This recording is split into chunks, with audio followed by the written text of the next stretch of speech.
Hey everyone, welcome to GameFace episode 94. Matt is back. I am. Glad to have you back, buddy. He found me. He finally returned. I was worried he might not. And he came back just in time. We have tons of topics today. I think we're going to generate a really good show. I've been playing the crap out of Splatoon 2. People make fun of me for how I say Splatoon, by the way. Yeah, because it's Splatoon. But when you say splat, that's how you say the word. But it's a pun on platoon. Okay. So I think we're both right. Anyway, I've been playing the crap out of it. I'm going to talk about what I'm allowed to talk about today. And I'm going to talk about Final Fantasy XII, the Zodiac Age, the remaster. I've been playing that, and not Splatoon 2. Splatoon 2. And it's that time again. It seems like once every year there's a big uproar over video game reviews. It's happened again this week. I'm going to talk about it. Let's go!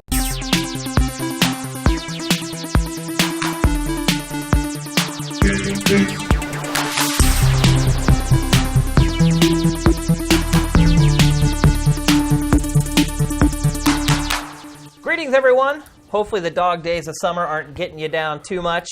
This is the first, actually, while you were gone, it was perfect timing for you to leave because, like, nothing happened. Yeah. We really, I don't know if you watched the episode, but we really had to cobble together, like, topics for the last 2 weeks. Well, it was fun to watch Brendan, because it was nice to see him keeping up the fight against the mediocrity of Mass Effect Andromeda. Yeah. Against yeah, you had an ally. It was like you never left. Yeah. Well, actually, Brent was the one who talked Brent, about that, not right. Brandon. Yeah. So you do have an ally in Brent on that topic. They changed everything. Sorry. It's all good. So here we are. It's Friday. Hopefully you guys are gearing up for your weekends. I know some of you maybe are already into your weekends. Yeah. Holy cow, that's loud. I don't know. Like they changed the Twitch app. I don't know what I'm doing. You're watching an ad that we won't get paid for. Yeah. Now I'm watching me. There we go. Yeah. So I feel like we have a really good show for you guys today. Lots of topics. Like I said, I've been playing the living crap out of Splatoon 2 for the last, I don't know, about 5 or 6 days. Really, as usual with Nintendo, really stringent regulations on what I can and can't say. Yeah, I didn't even know anybody had it. Yeah. No one's talking about it. Yeah, you can't. You can't talk about it. Well, you were allowed to put up single-player campaign previews a couple days ago, and we launched a brand new show on Sifted called Playview, where we mix kind of traditional video previews with Let's Plays. So we have like segments inside there where there's just raw gameplay with commentary. So kind of a nice mix of old and new as far as how people do preview content. And so that went up on Embargo Day with a bunch of other people who did previews for it. But otherwise, yeah, it's been completely mum. We'll get to that in a little bit. Let's get to the show proper. So Matt, you've been gone, but that hasn't kept you from playing a game. No, not when I get back anyway. Yep. I did play. Because I got a PlayStation 4 up north with a limited, whatever. I That got just digitally. sits there. It just sits there pretty much. I think my niece uses it sometimes, but I played through Darksiders War Mastered Edition. Oh, wow. Just out of basically nothing. That's a pretty else to big do. game. Yeah, well, I've played that game a couple times, and it's like I don't really like that game all that much. I find it kind of mediocre but charming. It's like one of those. It was one of those like kind of comfort foody games. So I played through that again. I liked it. I enjoyed it. Well, it was Zelda. It was a Zelda clone. Total Zelda clone. Although the Steam categorizes it as a Metroidvania, which is not that makes at no all sense true. whatsoever. Yeah. But no, it's kind of like a decently now it's like what, $5 or something on Steam. Yeah. Pretty good. It was on my mind because of Darksiders 3 being announced, and Right. So I just did that. But when I got back after Amazon finally figured out how to get into my building. Because their delivery service is terrible at that. I got Final Fantasy XII. I've been playing that for a couple days. What do you think? The reviews for this have been sky high. Yeah, well, look. I mean, it's my second favorite game in the series, and it's probably one of 2 games in the series I would say I like without reservation. Like everything else, I'm kind of like, yeah. Is But that because it's so 12, different? Somewhat, but it's also because I love Ivalice. Yeah. The world it takes place in. Yeah. It comes from Final Fantasy Tactics and that team. Because there really is no other game in the series like Final Fantasy XII. No, although you can see Final Fantasy 15 is kind of, Shades of you can see where they started there and ended up somewhere terrible. Yeah. But and it's also probably why I like the Xenoblade games, because they have very similar combat systems. Yeah. But the Gambit system, obviously. Is Gambit system is very interesting. You can set up, and like the other thing I think people like about 12 is that if you play your cards right, you can essentially break it. Yeah. Like certain job combinations are essentially gods. Certain team combinations can, and there's various exploits you can do to get powerful weapons early, and it's like kind of lets you play how you want to play a little bit, and I think a lot of people dig that. I think the story is essentially a retelling of Star Wars in a lot of ways. Which a lot of games are. Yeah, but this one is a little more. You got the blonde-haired young kid, and you got the talented rogue with the tall animalistic sidekick, and the princess who's secretly it's a little not more blatant princess, than others. Yeah, and then there's the judge with the armor and the deep voice, and so hell, the bounty hunter that's after was it Balthier, is even colored like Boba Fett. He's like green and orange and yellow, so. Clearly they knew, and when the judge, the big judge Galbranth, I think his name is, walks in the first time, they're basically playing the Imperial March sideways. It's all there. Yep. So I like that, even though the story does disappear for the middle third of the game, because once the kind of everything starts up, you get the party of 6 together, and you're kind of kicked out into the world. It forgets to tell you a story until you get through enough stuff that you kind of hit the final confrontation. So that's the main, I think, flaw. But I like playing the game and messing with the gambits and killing stuff so much that I didn't really mind that the story went away. But this one is the Zodiac Age, which is based, I believe, on the International Edition that was had a bunch of improvements and changes that we didn't get. Right. So I haven't played this game since it came out on PS2. What year was that? I want to say that was 2007. I think that's right. Because I was thinking 8 for some reason. 7 or because I remember. I honestly do not remember. I think it was definitely after we were in the new building, the E building. Yeah. When we moved the show, because I remember Mike Benson cut the review and started it with the opening scene with the birds flying and the Final Fantasy kind of title theme playing, and had, I think, the VO was something like, I kind of missed that music. It was because it had been a long time, because Final Fantasy XI was an MMO, we didn't really count. Final Fantasy X was almost a decade earlier, so it'd been a long time since a proper Final Fantasy. Some would argue isn't that a pretty common thing at this point? I guess now it is, but back then they pumped them out. Right, we got 3 full-fledged Final Fantasies on the PS1. Yeah, and I'm developing a cough, so I apologize. Apologize for all that what's going to happen today. But I remember watching, for whatever reason, that video for we would watch them down from edit to make sure everything was okay. I remember watching it through the patch in that building. Right. So that's one of my early memories of that building. So I think it was 2007, but I'm sure somebody could just look that up. Yeah. Now my thing is going to now sleep. Someone else is saying 2006 with a question mark. That's Benson. So if he's the one who cut that, so he would know. Yeah. Yeah. So, but I always liked it. I played through it, but my main thing with that was I never played it again because, oh my God, that game is long. It's huge. I mean, it was. I think on PS2 it took me 130 some hours. Yeah, I mean, you can get way more out of it than that even. Oh yeah, all the the hard level hunts and the secret stuff, for sure. But and they had weird little things like the Zodiac Spear where you had to not open specific chests until way into the game. And it's just who does that? Yeah. That's gone in this, by the way. Oh, it is. That is not how you get the Zodiac Spear in this one. But the big change, the quality of life change in this is you can speed the game up at will. Yeah. So you can double or quadruple the speed. I thought there was 4 different speeds. I only saw settings. 2x and 4x. Okay. But you hit the L1 button and it activates the speed thing. Basically, I mean, it looks ridiculous because it's fast forwarding it. Yeah. But man, when you got to cross 4 of these stupid open world screens, it would have taken you 5 minutes, and now it takes you 1. Yeah. Awesome. Yeah, that makes a big difference. There's so much particularly with a game that long. Yeah. Well, and the combat system, the way it works, it's you don't really need to sit and watch every strike. Once you hit the point where you know what you're doing with a certain area's enemies, you don't need, and you can even set gambits up where you don't even need to do anything. Basically, I mean, I played the last 50 hours of Persona 5 that way. Basically, just fast forwarding through. Once you got so OP that you could just take out pretty much any enemy. And every once in a while, it would burn you really bad. Yeah, but that's part of it. And also, this one auto saves every time you zone to a new area. Oh, okay. So even if you totally screw up or get hosed by something, you just go back to the title screen and load the last autosave, and it'll put you right back where the last area you entered, which is great because then it gives you kind of the encouragement to experiment. Because like there's a lot of points, like, especially early on when you don't have Libre yet, you don't know how powerful a lot of the enemies are. So you're like, I don't know, maybe this T-Rex is the size of a house, but I still feel like I want to poke it with my knife. It's like, so now you can do that, and generally he will just one-shot you. Most of these guys will do a lot of damage, and you lose, and you come back, and it's fine. Right. It's like it's much less frustrating and much more, I guess, respectful of your time.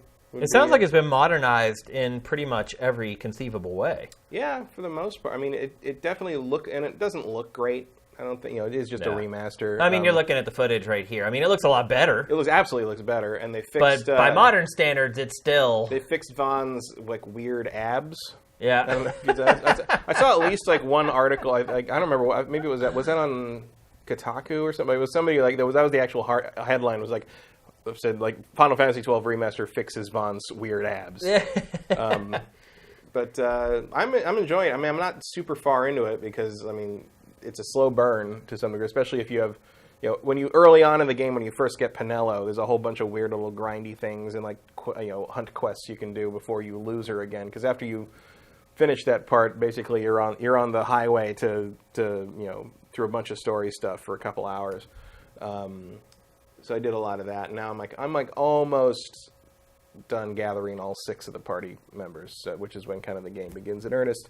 But it's a lot of fun. I admit, I don't know if I'd be playing it still if it didn't have the speed up function. The speed up function really. I mean, there are certain elements of games. Is a huge quality of life improvement. There are certain elements of games where they've been improved over time that are now total deal breakers. Mm-hmm. There's a lot of them. I mean, that's one of the big reasons I don't play a lot of retro games anymore. One is I just don't have the time to. But 2 is when I start thinking about it, you start thinking about a lot of the contrivances that were in games when they were still kind of figuring stuff out. It's just not something that I particularly want to deal with anymore. And it's so good that this remaster hasn't just addressed the graphics. It's actually went back and kind of looked at a lot of those systems and said, hey, this isn't really going to fly in 2017. And they went back and kind of tweaked or fixed them. On the scale of remasters, where would you kind of put this one? I put it kind of in the high end, kind of like the 7 or 8 out of 10 range in terms of remake, because the graphics aren't an amazing revelation. It's not it's not a remake like the Crash games were on the Insanity, where they rebuild everything. Where it's you look at that and you're like, wow, they rebuilt this whole thing from the ground up. This is I'm pretty sure this is just same assets, higher res textures, more polygons in places. So that's not the great thing. But do you think they did some remodeling on some stuff? A little bit. They definitely would have had to on the faces because the faces just weren't detailed enough in the PlayStation 2 version to sustain a close-up. And, I mean, they still look kind of weird in the close-ups, but they look better than they would have. And so, but I think these textures look pretty good, man. I don't know if... I think they may have retextured some stuff. I think they for sure they retextured stuff. But also remember, the texture... I think it was... This was wasn't this one of the games that it supported better textures or something?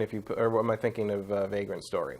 I'm thinking of Vagrant Story. I know the feature that you're talking about, but I can't remember which game it's actually used. I want to say I totally forgot about that feature, by the way. Yeah, I want to say if you put this in texture smoothing, right? Yeah. Is that what they called it? Yeah, I want to say if you put this in a PS3, it looked a little better. Yeah, they did something with that. But I mean, Vagrant Story on PS1 did the same thing on PS2, where you could put that backwards compatible and it made it look better. Noticeably better, which was also by the same team and also took place in Ivalice. One of the first big, outside of Final Fantasy Tactics, I think that was one of the first things where we can set other games in this thing, because there's also a very similar aesthetic to that game where everybody refuses to cover their midsection.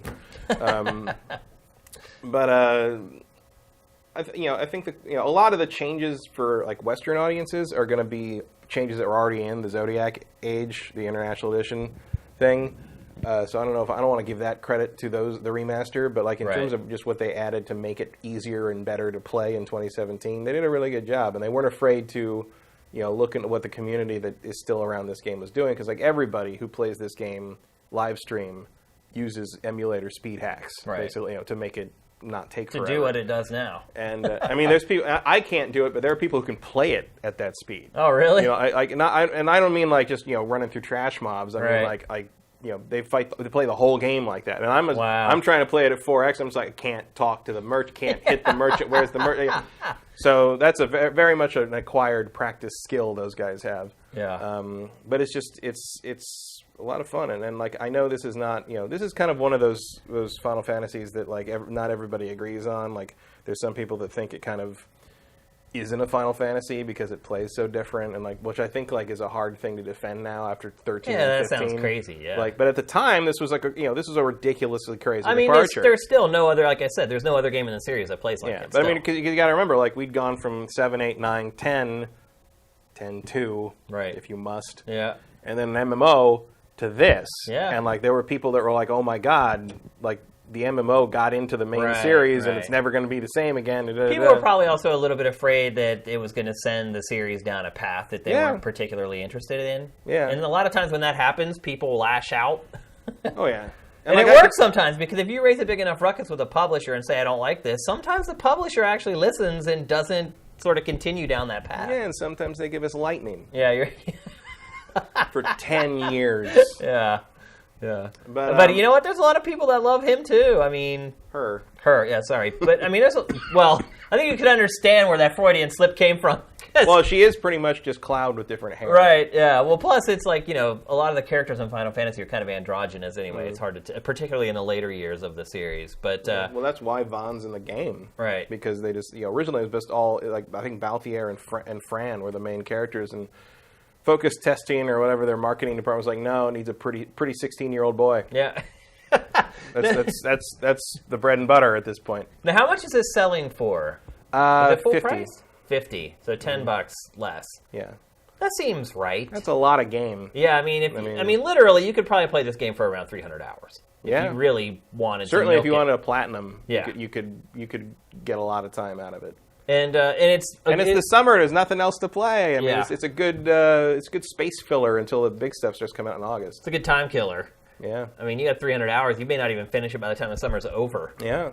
If you go out and actually do anything else. So. And I just like that it's not this. There's a lot of Final Fantasy elements in it, obviously, but it doesn't look like the same damn world. Like, shuffled again. It does have its own unique look. It's got I love Ivalice. I think that's a great world, and it's too bad they don't use it anymore because there's some kind of schism internally between the main Final Fantasy team and these guys. I don't know. Stories conflict, but whatever the case, the people that made this game are not making these anymore. Who would you recommend this for?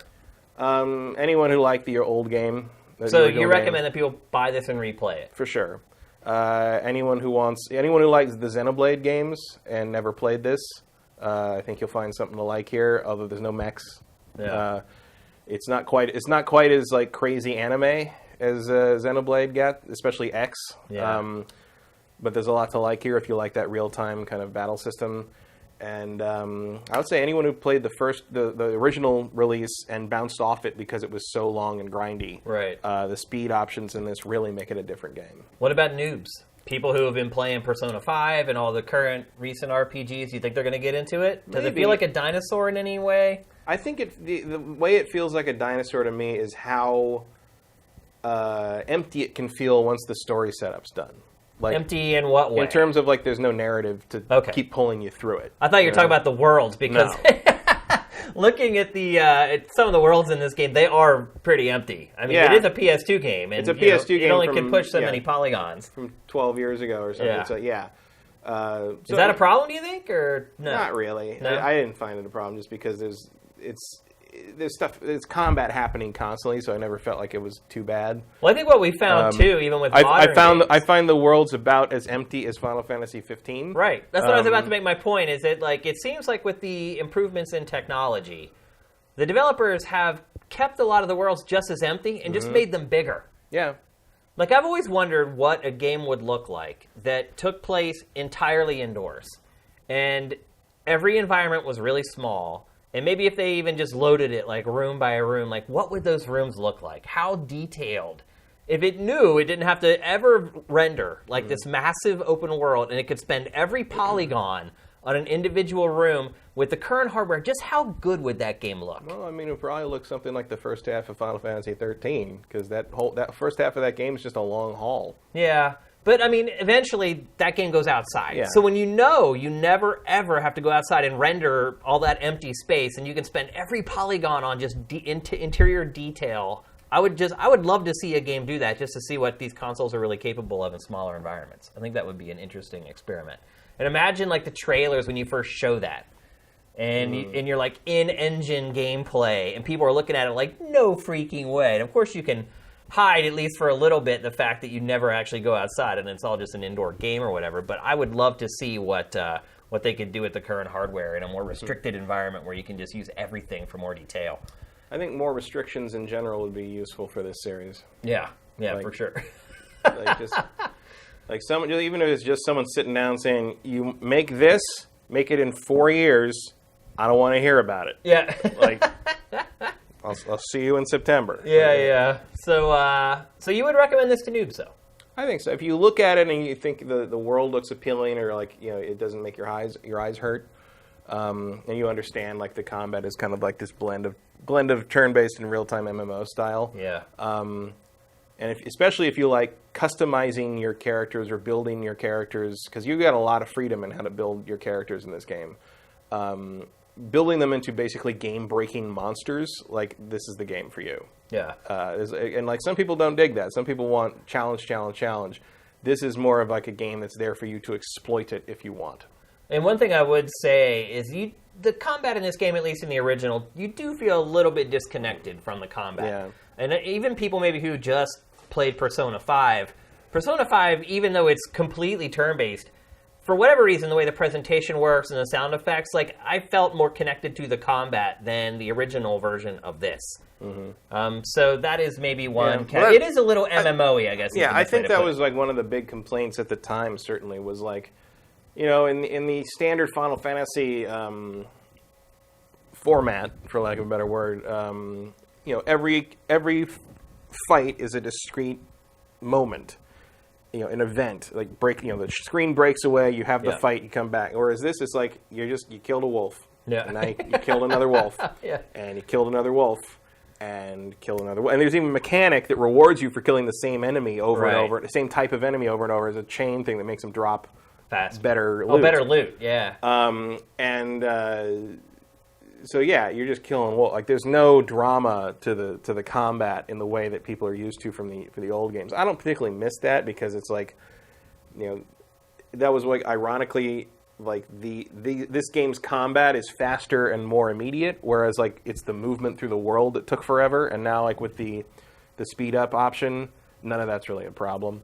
I can see why people like, and every once in a while you'll beat like a big enemy, and it'll just cut to this random like screen where like everybody does a pose. They have to intro the enemy, and it says when you win, like it cuts away. Everybody does a pose. They play the Final Fantasy win theme. It says congratulations, and it just like rotates around them for like 10 seconds. And you can't skip it for like until the congratulations is done. I have a feeling that might come in a DLC update or something. Yeah, I don't know what that. I mean, that was kind of one of the things I was hoping they'd fix, was like, don't make me watch the congratulations screen. But at least I've gotten a couple, and I couldn't skip them for really, come on. Well, like you said, I think this is a nice kind of gap filler for the dog days of summer that we're in right now. They got re-recorded orchestral music, which is really nice. The game does. Oh, that's huge. Yeah, the game did come. At least mine came with a download code for the original music. If you want to switch to the original, which is... And the original's all MIDI, I'm guessing? No, it's just digital. It's not recorded orchestral. Yeah. So it was a PS2. They could, it was a CD. It sounded fine. But this is obviously, unless you're going full nostalgia, which I am not. I prefer the new version of the music. The other thing is some of the voices are... I can only say they're badly recorded. Like, I don't remember the audio qualities. Yeah, like I don't remember if this is the audio from the original game or not, or if they re-recorded it. I didn't look that up. But like Penello's voice actress sounds like she's too close to the microphone. Oh wow! Like it's like overmodulated. Yeah, it's not even like a mix thing. It's like she talks and it sounds like. I'm like, whoa, lady. Like, wow. Well, some of that stuff you can't go back and you can't go back and change that. It is what it is. But like it definitely sounds like, and it sounds like they audio recording's come a long way in games. Oh, yeah. Since 2006. Well, and just in general, it has. Especially when it comes to, Square was not the most. Don't attack the dinosaur. Like, that's not going to work for you. That's not going to be okay. Nope. Now you're dead. Yeah. Yeah. Don't do that. Don't attack the T-Rex. That's like basic, it goes for life as well. So their arms are so little.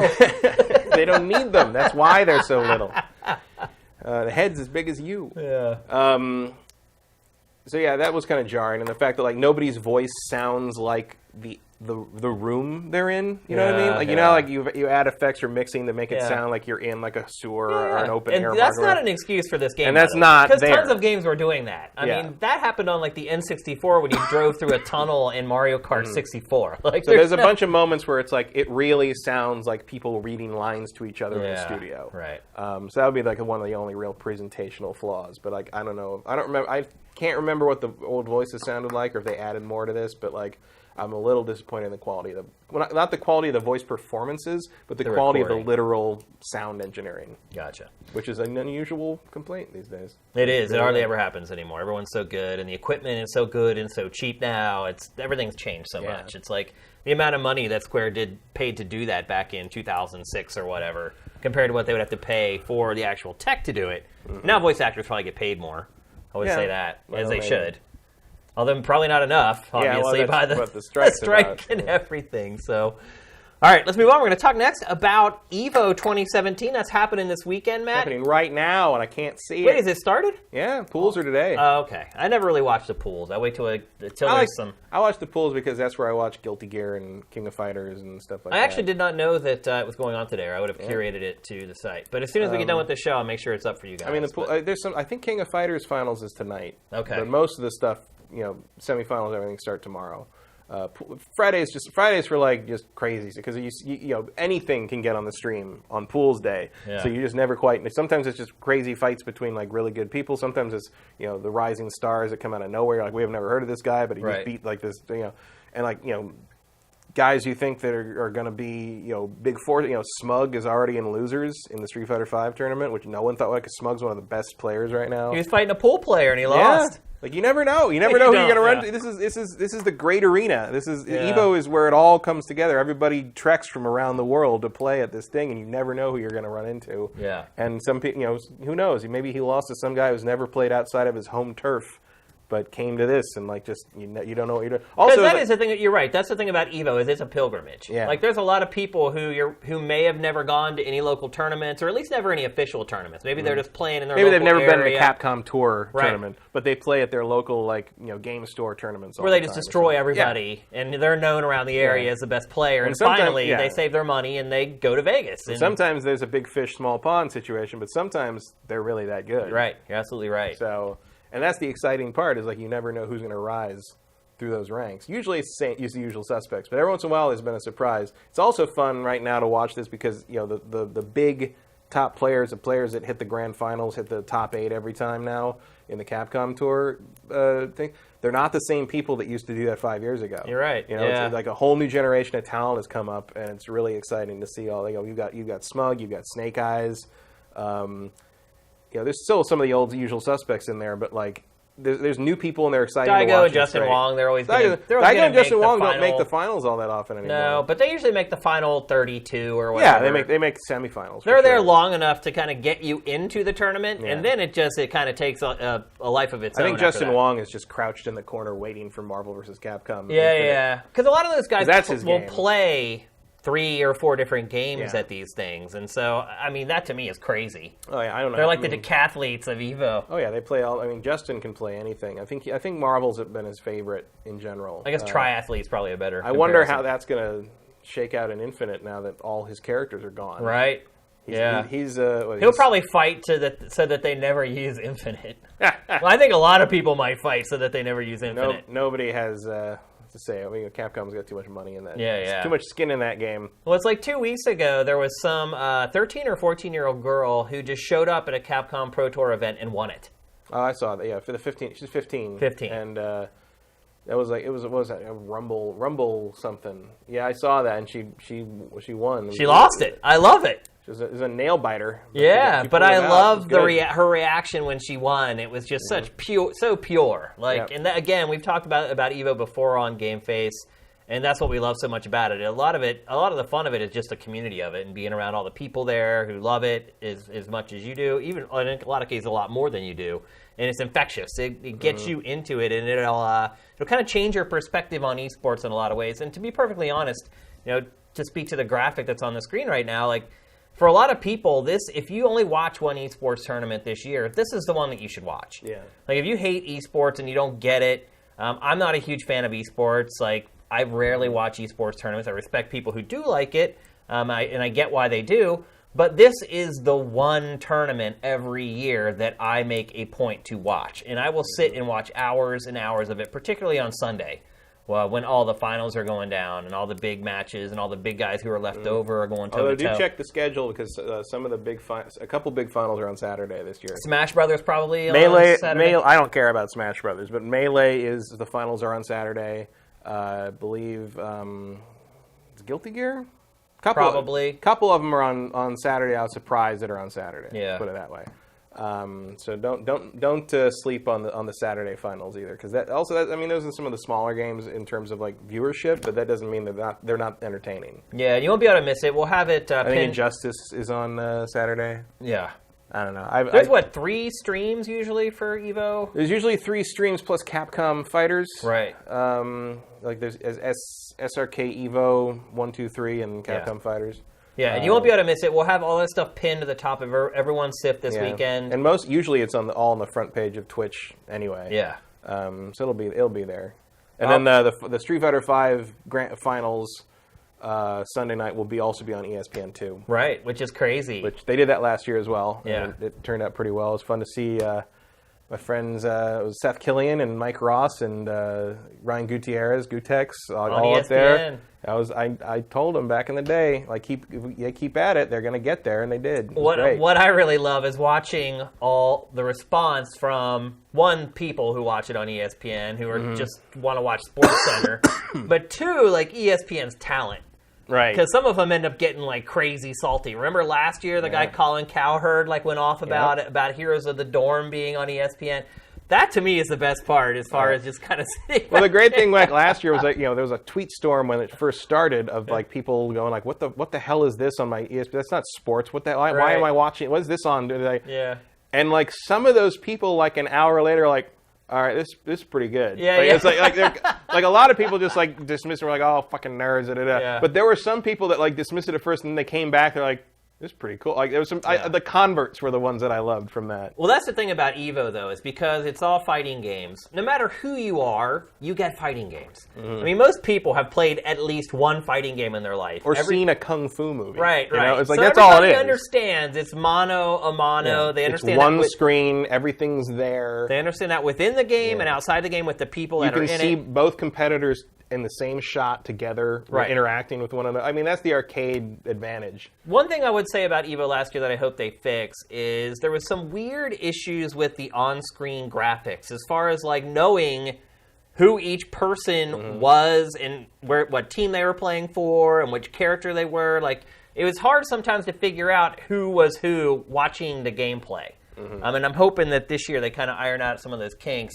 I noticed, at least in the Guilty Gear stream I was watching before I came over here, they've started a thing that I like where if there's a mirror match of the same character, after each player's name, they will put the color of the character they are. Oh, wow. Because that's always been a thing. Like, you can easily forget which one each character, if you're playing the same character. Yeah, for sure. Each player is. So now they've started noting that. Like, the production values on the fighting game streams have really come a long way, even in just the last 5 years. They have, but there's still room to improve. Yeah, there's still a little. And I'm interested to see the ESPN2 broadcast this year because obviously that's different people than who are normally doing this, and you're wondering how many lessons they're taking and how much are So, we worked in TV long enough. We know that sometimes as a TV person, it's hard to take advice from some kid who runs a live stream, but sometimes they're right. They know how to present the content. Well, ESPN has done this for a while now as well. I mean, and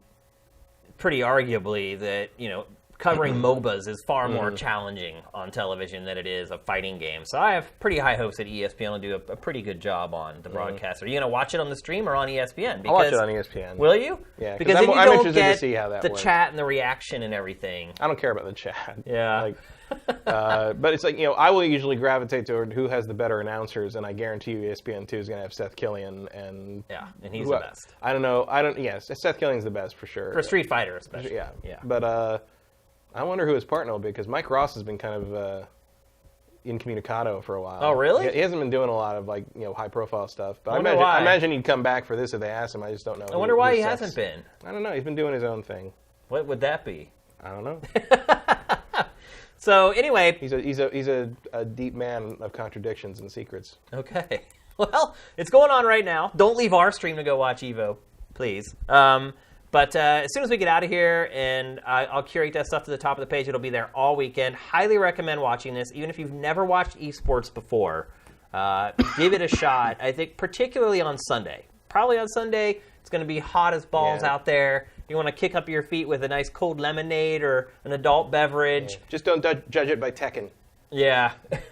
Tekken is the traditional bathroom dinner break Yeah. of Evo. But Sunday evening, things are winding down. After you watch Game of Thrones, which is coming back this weekend. Yeah. That's a big deal. After you watch that, maybe skip on over to ESPN2 or head to Twitch and check out Evo. I promise you will not be disappointed. So, all right, next we're going to talk about Splatoon 2. Splatoon. I still don't understand why it's Splatoon. Splatoon. Because people, you either emphasize the splat or you emphasize the platoon. Splatoon. You're just putting an S. Splatoon. You're still saying the oon the same way. Yeah, but Splatoon. You're putting the emphasis on tune. You put the emphasis on splat. On splat, because that's how you say the word. But you say platoon. Splatoon. Splatoon.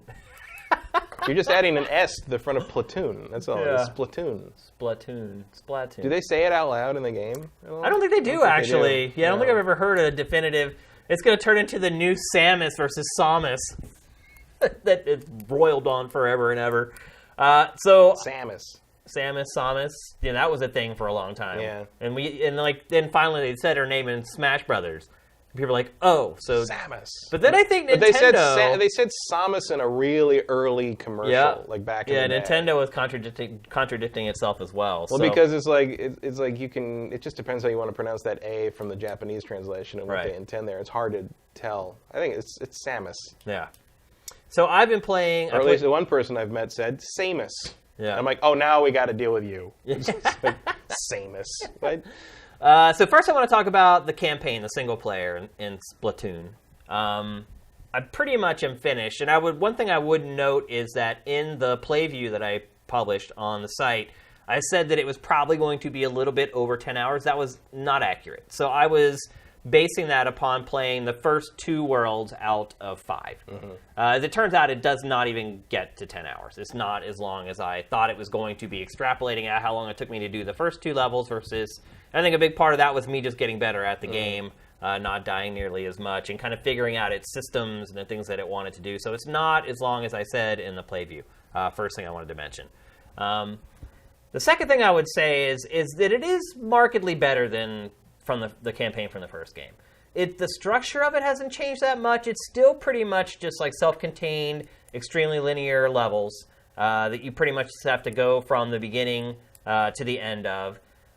There are a few stages where things are kind of mixed up, where it's like, hey, collect X number of these things, and it ends the level.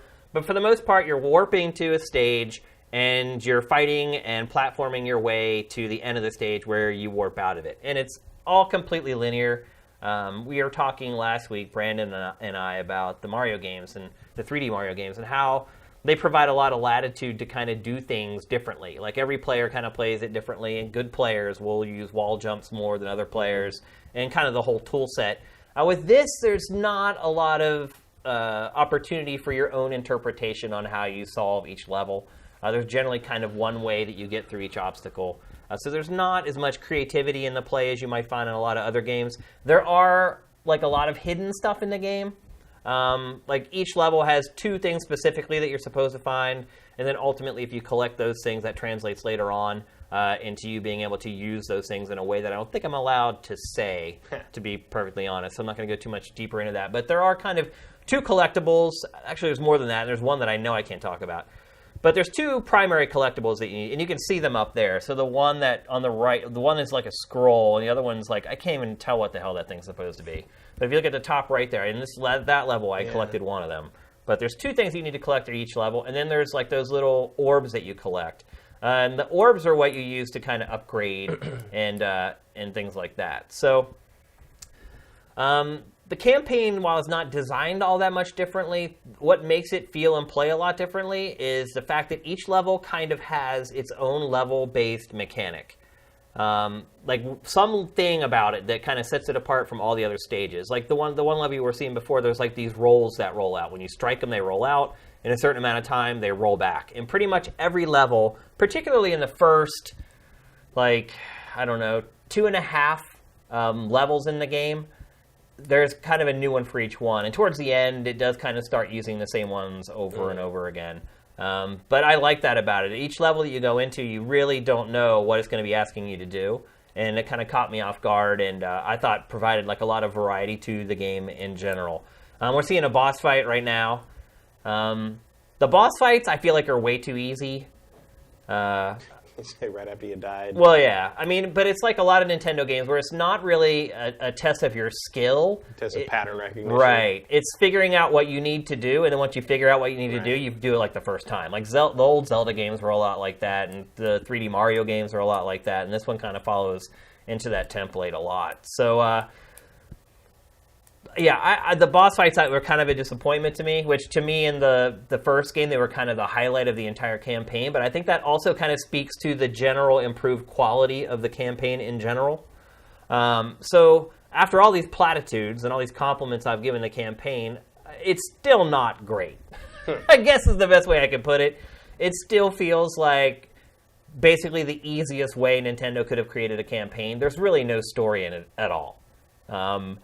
It's pretty much the same setup. Hey, all these Zapfish have been kidnapped by these things that you don't care about. Now go get them back. Like, that's pretty much the only setup you get. There are no cutscenes in it at all, save for when you enter a stage, a couple text bubbles will pop up and give you some text to read. But other than that, it's like it doesn't really provide any motivation to keep playing as far as, oh my gosh, what's going to happen? It's like, you know what's going to happen. Eventually you're going to rescue all the Zapfish and it's going to end. So in that regard, it is kind of a lazy campaign still, which is kind of disappointing considering a lot of people gave the first game a lot of criticism for that. In that regard, it's kind of the same. And see, here's another kind of element that was added for this level, like the grinding rails. And each level kind of has its own little thing that you do for the first time. And so I enjoyed the campaign. I think I'll probably finish it in about 30 minutes or whatever. I just couldn't quite finish it off. And I certainly enjoyed it more than in the first game, but it's still not great. And this is what I was talking about earlier. So this is one of the mission objectives where you have to collect like 8 of whatever before the level ends. There's that transition. It was like a Splatoon transition. Yeah, like that was perfect, dude. It looked like the ink was like bleeding off.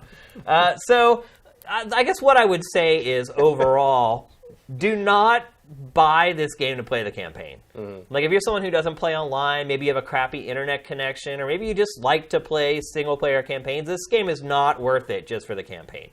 Multiplayer. So this is stuff I can't talk a ton about because for whatever reason, Nintendo only lifted an embargo for single-player campaign stuff. They didn't really lift an embargo for multiplayer. But I have played a ton of the beta, and I can talk about a lot of that stuff that is still in the game that was in the beta. And 2, there's another kind of Splatfest coming up, I believe, this weekend. I think anybody can jump in and play the multiplayer this weekend. So most of the stuff people are going to find out anyway. But the one thing I will say about the multiplayer that I absolutely hate is that it does the same 2-map rotation thing, where it gives you 2 maps at a time, and you can play those 2 maps for hours, and then it'll rotate, and it'll open up 2 more maps. And it was a little bit more annoying to me, because when I first started playing the multiplayer, it ended up being the same 2 maps that they had in the beta that I had played. But the one thing I will say is that when I finally did get to play some new maps, there are some really cool maps in this game that are completely different from anything that's ever been in Splatoon.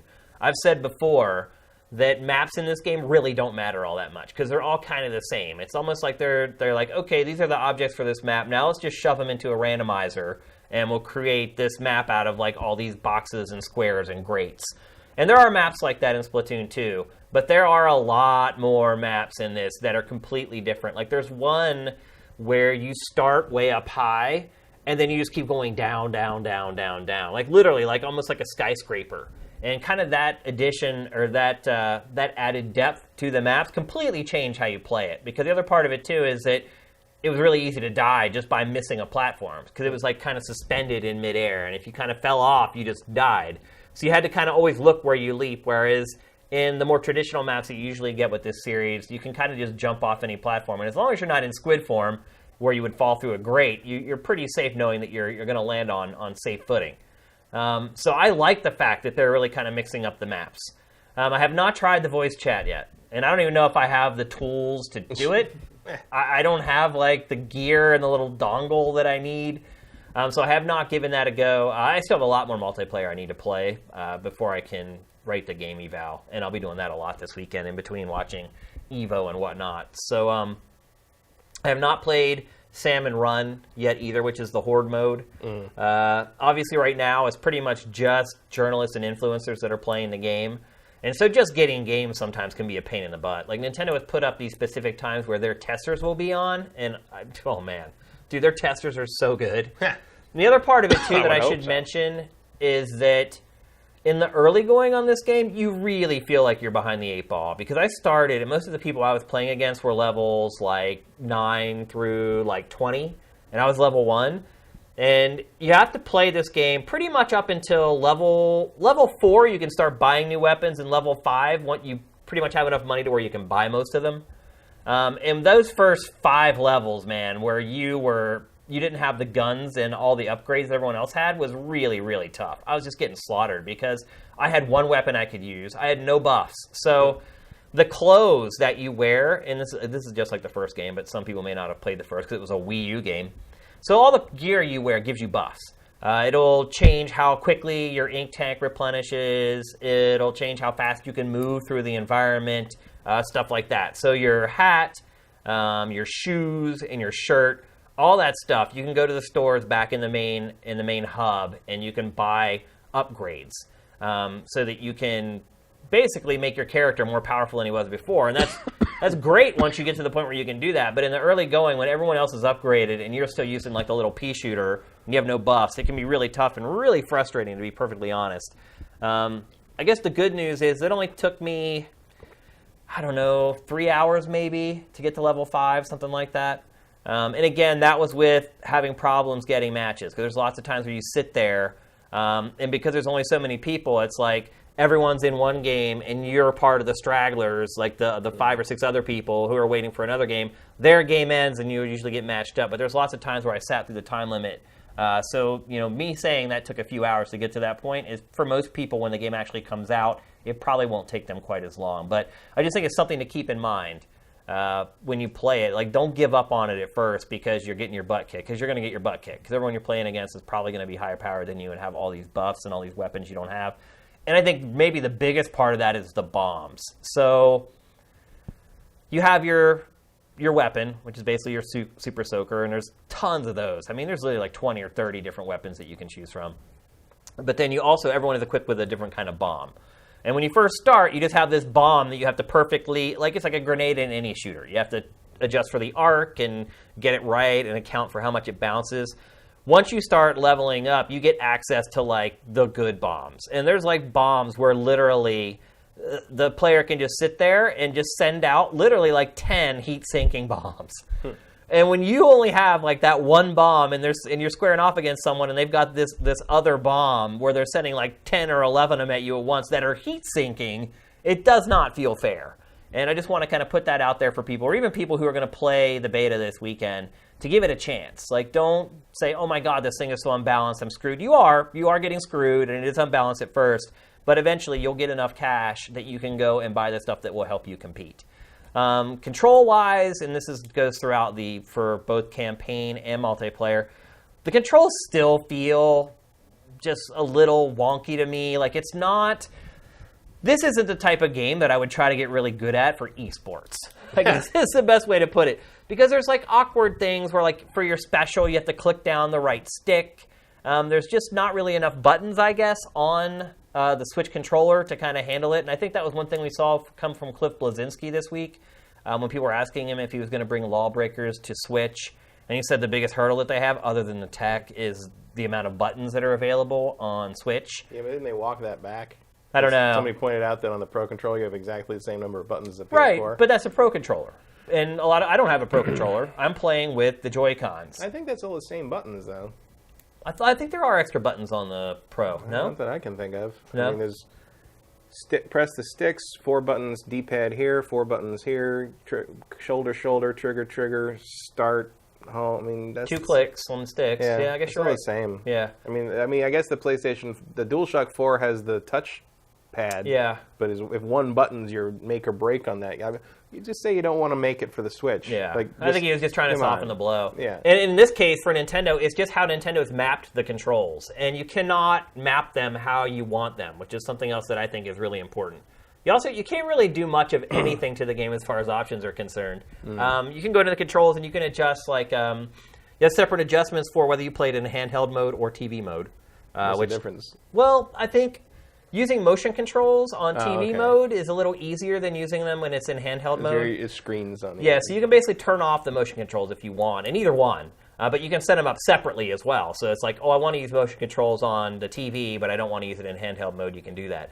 But otherwise, like, I was trying to record footage of this game. Like, you can't even turn down, like, the background music. It's like all the options that you're used to having in a lot of games, you don't have in this. It's pretty much like, this is the way we want you to play it, and this is how you're going to play it for the most part. The old Nintendo philosophy. Yeah, but I will say, man, like, the controls in this game as far as the aiming and everything are really, really good. Like, the Joy-Con adds a whole other level of controls as far as motion controls are concerned. They are just deadly accurate. That is, for me personally, when they actually work. Yesterday, Matt, I still have the problem with the Joy-Cons not connecting. I had the console sitting right next to me yesterday, Matt. Literally. Joy-Cons here, console here. Still trouble. Yes. Like, I think at this point, I have a defective Switch. I think there's something wrong with the signal that's coming from the Switch to the controllers, and it's just not strong enough. I mean, literally, I got so mad I threw my Joy-Cons yesterday. I was like, what do I got to do? Like, what do I have to put the console in my lap to make it work? Like, it's just insane. And so I'm really starting to think at this point that I have a defective Switch and there's something wrong with the antenna in it or something. But I will say, when it works, the controls are amazing. Like, they are really, really accurate. Particularly, I really notice it when you fire off your special. So as you play and you lay down ink, like you have a meter on the top right that goes up, and when it gets to its hilt, you can click right 3 and go into your special. The one that I use, basically you fly up and you hover, and then you can fire missiles. And like, the aiming for that using the Joy-Con is just sublime. Like, it is just really good.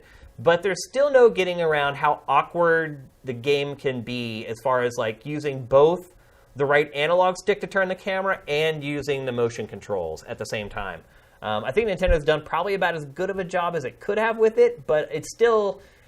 There's just still times where you feel like you died because the controls are a little unwieldy. And that was the way it was in the first game, and that hasn't really changed with this one. So, do you have any questions for me about the game, Matt? Not really. No. Like, I just... Like, how... If someone already has Splatoon on the Wii U and played the hell out of that, should they buy this? Yeah. Because it's full price, right? Yeah, it is. Yeah, I mean, look, you saying that they played the hell out of it means that they love it. And so, yes, if you love Splatoon, don't even think twice about it. Like, you're going to love this game. It's all new maps, and I think there's enough tweaks to make it feel at least a little bit different so you don't feel like you're getting completely ripped off. I do feel like it probably should have been a discounted game because it really is kind of like a reskinning of the first game with some tweaks here and there. But yeah, if you love Splatoon, man, don't even go pre-order it now. Like, if you can get like a pre-order bonus of like a plushie or whatever with it, I don't even know. I haven't seen any of the offers. But if you can get something extra with it, go pre-order it now and get that extra thing. And get those amiibos because they're going to They're going to disappear. They're doing a bunch of stuff with Amiibo in this that I cannot talk about as well. And it's cool. That's all I'll say. So yeah, it's definitely worth registering and using your Amiibo in this game. There's what I was talking about. This is the special that I always use. And yeah, aiming with the motion controls while you're doing that is just incredibly accurate. So yeah, I would recommend it to anyone who loved the first Splatoon. Even though it's full price, you're going to get more than your money's worth out of it when it's all said and done. Like, honestly, the amount I've played it in the last 4 or 5 days is probably worth the full price amount. And I still have a lot more multiplayer to go, and I still haven't quite finished the campaign, and I haven't even played the Horde mode at all yet. So yeah, if you're a fan, go for it. If you really gave Splatoon a chance on Wii U and you didn't like it, there's really not a lot here that's going to change your mind on that. Unless you're a really big fan of Horde mode or whatever. Because the campaign isn't that much better than the first game. And so I don't think that's going to change people's minds too much. And the multiplayer is pretty much identical. There's very little changes other than there's new maps. And like I said, some of the maps are a lot different from what we got in the first game. So that certainly has a little credence maybe for that. But if you really gave it a shot, you played it for 15 hours, and was just like, oh, I wasted my money, I should have never bought this game, you should stay away. If you've never tried Splatoon at all, and there are a lot of people who have Switches that did not buy a Wii U, and that number's going to get bigger every day, I would recommend giving it a try. Try to get on there this weekend during the Splatfest.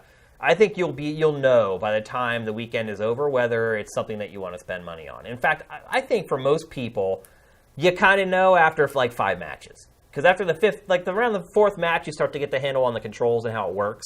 And it is different than anything else in the world. I mean, being able to use the floor as cover, I mean, there's still no other game that does that.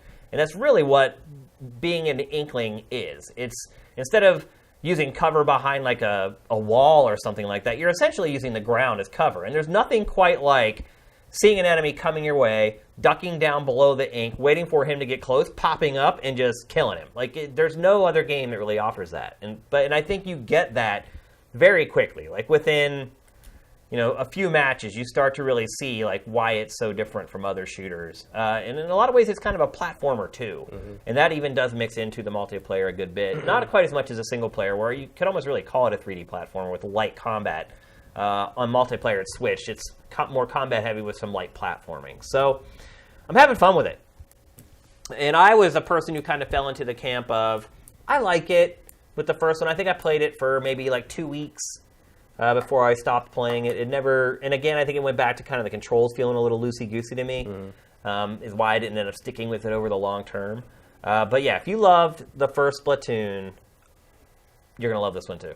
And I'll be back. We'll probably talk about it next week. The review embargo is the 18th, so you'll start seeing the reviews coming online here in just a few days, and you'll get some opinions other than mine. But yeah, so on the 18th, the review embargo is up, so probably in next week's show, I'll give you my final impressions once I finish the campaign, played the Horde mode, and played a ton of multiplayer. Because the one part about multiplayer that I really don't know about yet is how are those unlocks? Mm-hmm. Are they well balanced? Does it feel like as you start scaling up in levels, it feels like everything's kind of laid out perfectly for you? Because, in the early going, it's really not. There's kind of that hump you got to get over before you finally start getting new gear and things like that. And it's a big part of the game. So those are the kind of the things I'm going to be looking at over the next few days as I continue to play. So, and if you guys have questions about it, save them for the end of the show, and I'll answer whatever I can within the parameters that Nintendo's given us. So. All right, let's move on. We're going to talk next about video game collecting and collecting video games. And we'll probably stray into just collecting in general, anything. So this week, Ben Kuchera from Polygon wrote, I don't even know if it was really an opinion piece. It was more of like a cultural piece. Yes, it was... I don't know. It's kind of a blog post. Yeah, it's like we tagged it to opinion on Sifted, but it's like we couldn't really find anything else to kind of tag it. It would be an op-ed. Yeah, probably. That's the best way to put it. But basically what he said in a nutshell, and I'm totally paraphrasing, he talked about how he used to collect games, and he had dated this girl for a really long time, and she left him, and then 2 days later his house got robbed and he lost his entire game collection. Then he talked about how he slowly got back into collecting and built it back up, and then ultimately he sold his collection within the last month, it seemed like. Very recently he sold his entire collection. Was surprised how much money he got for it. Because he never opened most of it. Yeah. Like, he suddenly realized that, like, yeah, do you want to open up this copy of, Banjo-Kazooie, or do you want to sell it for, like, $200? And I would sell it for $200. Because I still have my copy of Banjo-Kazooie, but it has no box. It's just the cartridge that I had. It's my cartridge. But if I had an unopened one that I never played or had any interest in ever open, I was just like, yeah, get rid of that. Let's talk about that. So first of all, we talked a little bit before we went live about the article. I was a fan of the article. I thought it was great. I thought it did a good job of kind of tying games into someone's life and how games can have an effect on their decision making in the real life, on things that maybe aren't even all that related to video games, but you had a different take on it. Yeah, I just didn't connect with any of what he's talking about there, really, because I do collect a lot of stuff, including video games, but I just don't attach the individual objects to these like life events in the same way he's describing how, like, this was his copy of this, and that was what he played this when this happened, and he remembers buying this when it came into the store, and he bought it before it could even be put out with a price tag because he knew he wanted it and stuff like that. I'm like, I just don't. The collecting, the objects in the collection are separate entities from wherever and whenever. I mean, I remember when I got a lot of stuff, but it's not like some kind of emotional calendar of my life, and so like part of what he's, at least early in the article, what he's talking about, like how replacing them didn't feel like it was doing the job, because even if he replaces that game, it's not the copy of the game that was there in that moment in his life, and I'm just like, that's not what I. That part makes no sense to me, but I think attaching inanimate objects to emotional times in your life, I think that happens for everybody. It's like, I think back to like ex-girlfriends I had, and I can remember like what car I owned while we dated, or what my favorite shirt was, or what skateboard I was skating at that. Like, to me, at least me personally, I do look back through my life, and I managed to connect moments in my life with things that I owned or didn't own, and so that part of it I get. Like, I think a lot of times the things that you own stand as these touch points that help you, that jog your memory in a lot of ways to moments in your life and things that happened in your life. Yeah, I just don't really do that with games. Like, not games. Like, to me, the game is the experience of playing the game. Yeah. Not the object. Like, so, if I, like, playing Symphony of the Night on Xbox Live Arcade was no less good or different or reminiscent than playing like my actual disc copy, which I still have, which by the way, I got 3 days after my long-term college girlfriend left me, and I didn't sell shit because of it. Like, I don't, like, it's just not something, I don't associate that game with that. I mean, when you bring this up, I remember, oh yeah, that happened right then, but it's not like I put in Symphony of the Night and I remember her. It's like, I remember playing with Symphony of the Night, I remember Symphony of the Night. Well, he didn't sell like his stuff right away. Right, because like, he got robbed. Like 15 years ago. So he lost all his stuff, bought it all back, and then like 10 plus years later, realized it didn't really do anything for him, even though he'd already, he didn't buy, but I didn't think he bought everything back. I think he said he bought about a third. Right. The stuff he considered important or historically significant, which is really kind of one of the main things I do too, is like, if I feel like, I might want this as kind of part of the historical timeline of the collection, I keep that. Like, I feel like I'm curating a library more than I'm curating like some kind of diary, I guess would be what and like, I don't really see any kind of life, because there's a point at which in the article he basically says, this is like, I mean, now everything's different and life's better. I have a wife and I have kids, and that's exactly what you want, right? And I'm like, I don't know. Are you asking me or yourself when you do that? I didn't know what I was supposed to really get out of that at the end. I would say one thing about that article is that he assumes a lot from the reader. Mm-hmm. And honestly, I think games journalism in general kind of does that anymore, because I think a lot of the writers and the journalists and the critics are on social media so much. I mean, literally, I don't know how these people do it. Like, I see some of these journalists, dude, they tweet like 100 things a day. Mm-hmm. And I'm just like, what are you doing? Like, how are you getting anything done? Like, I've never been that way. And it's probably to my detriment, to be perfectly honest with you. Like, I had a platform at Game Trailers where I could have put my Twitter thing up over and over and over again and been narcissistic about it and said, please follow me and blah. I've never done that. Like, I don't care. Like, I'm cool with the people who resonate with me enough just going on Twitter and typing in Shane Satterfield and like, oh, he's in fire, follow. Like, I've never been the person to like beg for likes You're never going to be the next Michael Pachter doing that. No, you're absolutely right. No, you're right. It has been to my detriment professionally. There's no doubt about it. And like I think back and I'm like, knowing what I know now, would I go back and do that?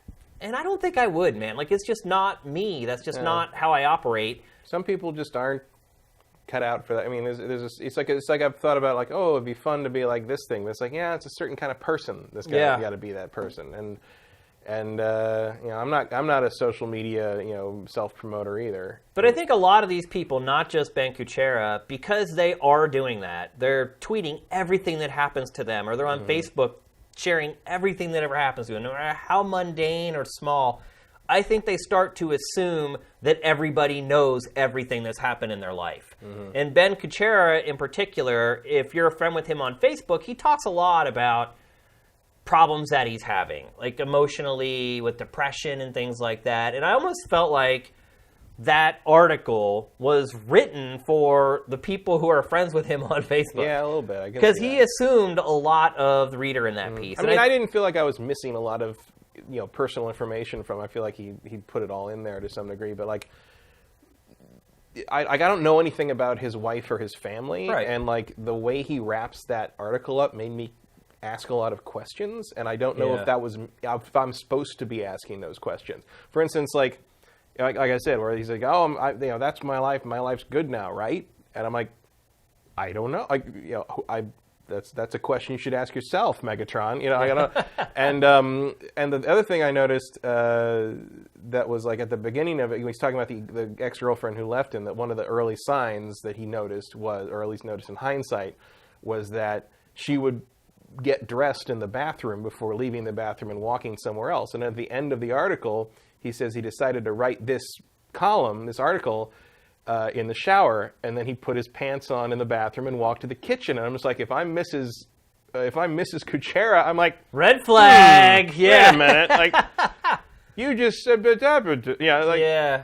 And you just said that was a sign that your girl was going to leave you. And I'm not serious about that. I don't think Ben is planning to leave his wife, but I'm just saying, like, you're writing this thing that encourages a close reading of what you're saying and kind of comparing like the present state to the old state. When I compared the present state at the end of the article to what you set up at the beginning, the parallel I noticed is probably not what you wanted me to notice. No, I'd agree with that. I felt the same way when I read that. And in the end, it was just like, I totally support someone who collects something and decides they don't need it anymore. Like it's probably the healthiest thing you can do in a situation where a collection grows out of control, and it just feels like it's not the thing that makes you happy anymore. I'm just not there. And that's what I really wanted to talk about. Like the article and everything is a good primer to get there, and talking about sort of the emotional attachment to that piece that Ben had kind of kicks things off. What I really want to talk about is collecting. Collecting anything. I'm pretty much at the point that Ben Kuchera is at. I am at the place where I just don't see much of a point in collecting games or anything anymore. I think the biggest issue for me is that I never really collected them because I have this weird like OCD emotional attachment to games. I don't really collect games because I think I'm going to play them again, because I've proven to myself time and time again that I'm mostly never going to play these games again.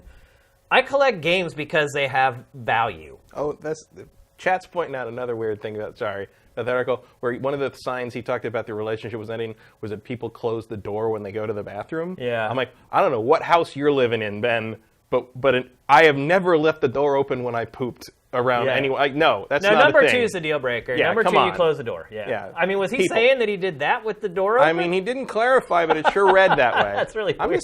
I'm just saying maybe another pass.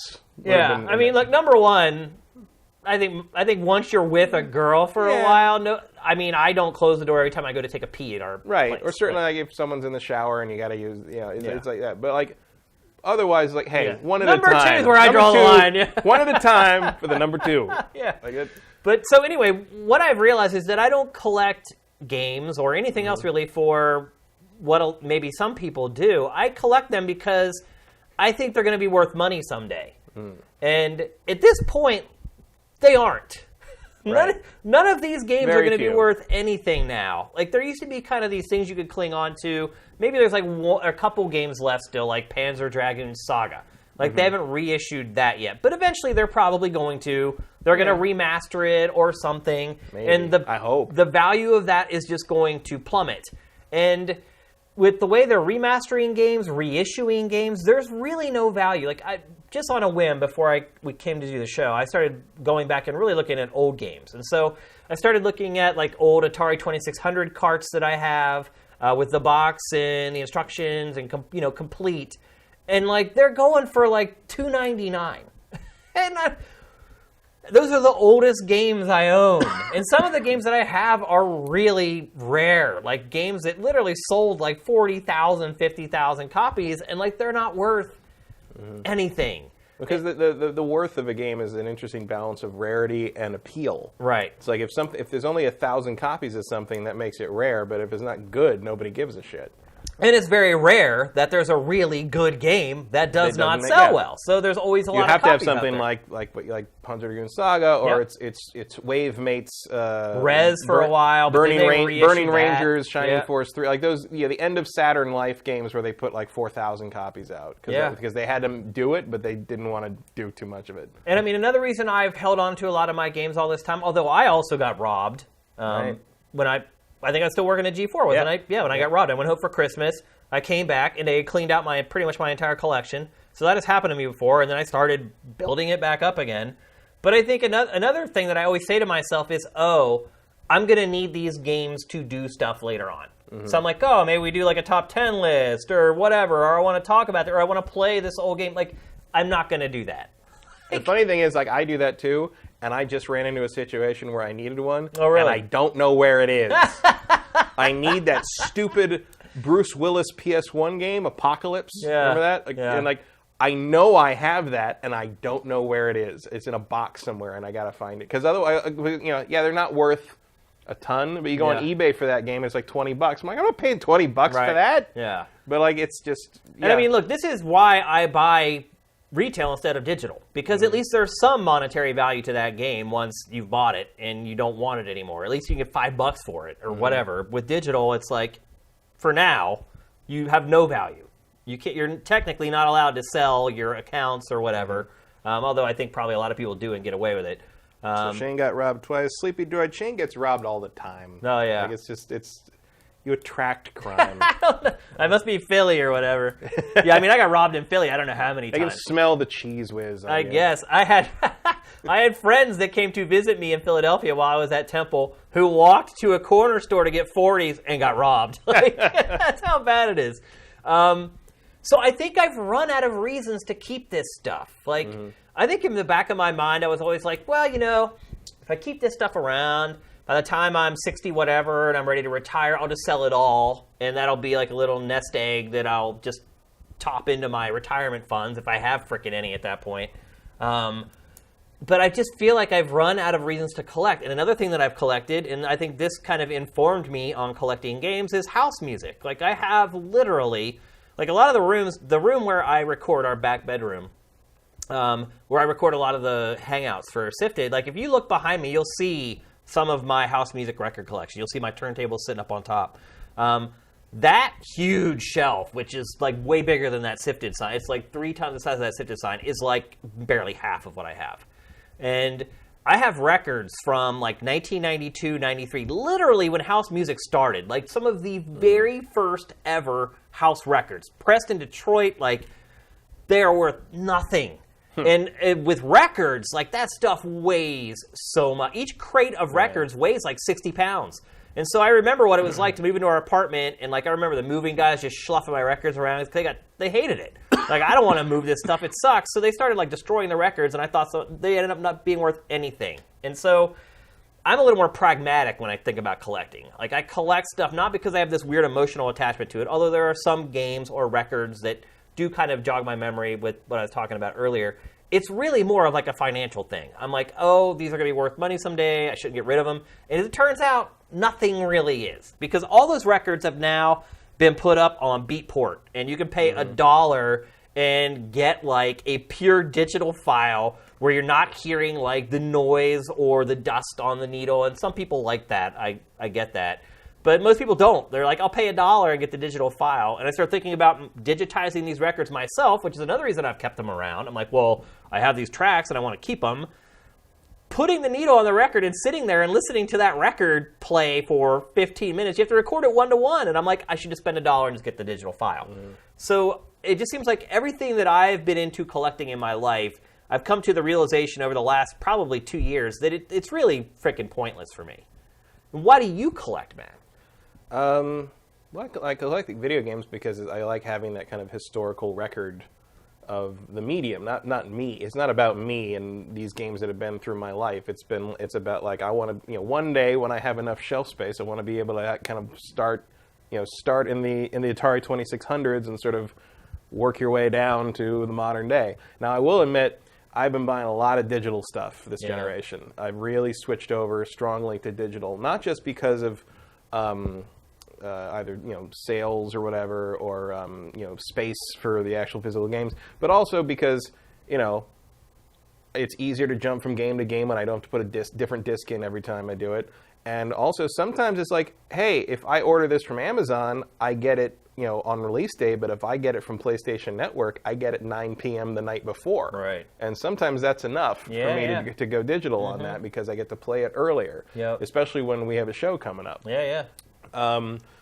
So once we hit kind of this generation, my shelf is going to start to look pretty sparse unless I decide to go fill it in with like used copies and cheap copies of other things, which I feel like I'm not going to do. Well, that's happened to me organically because it used to be when the publisher sent you a game for review, they sent you the hard copy. So, no. Yeah, that's very true. I mean, I have almost every... You would not be able to do that background before, never. Again with this generation. No, never. Like, I literally think I have probably 80% of all Xbox 360 games ever released. Because once I decided that I have was... so many damn 360 games. Yeah, because once I decided that was the platform I was going to play most stuff on, like...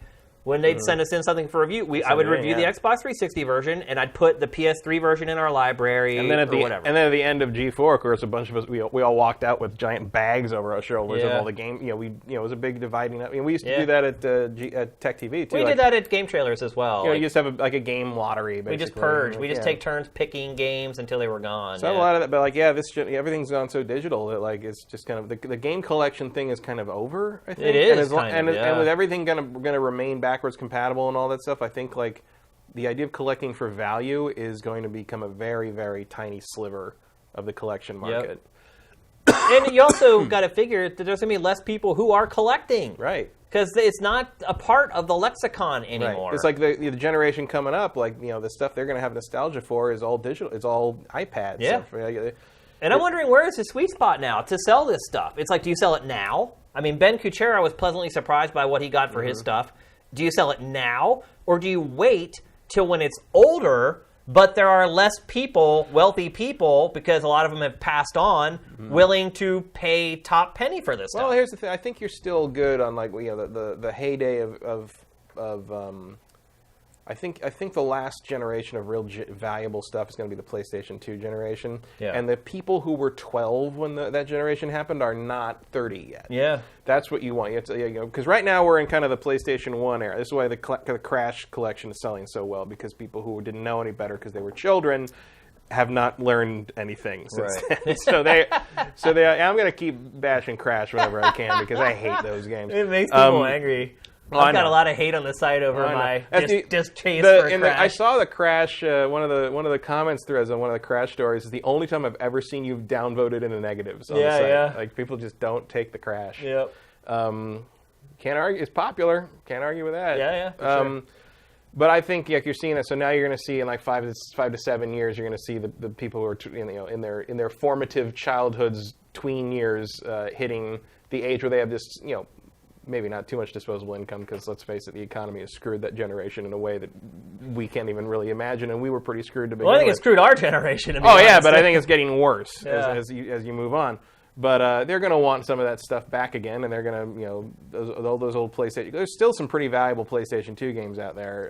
There's a couple, mostly Japanese games. Japanese stuff that was released by those really small C and D list localization companies that don't exist anymore, or all got absorbed in Xseed or whatever. Yeah.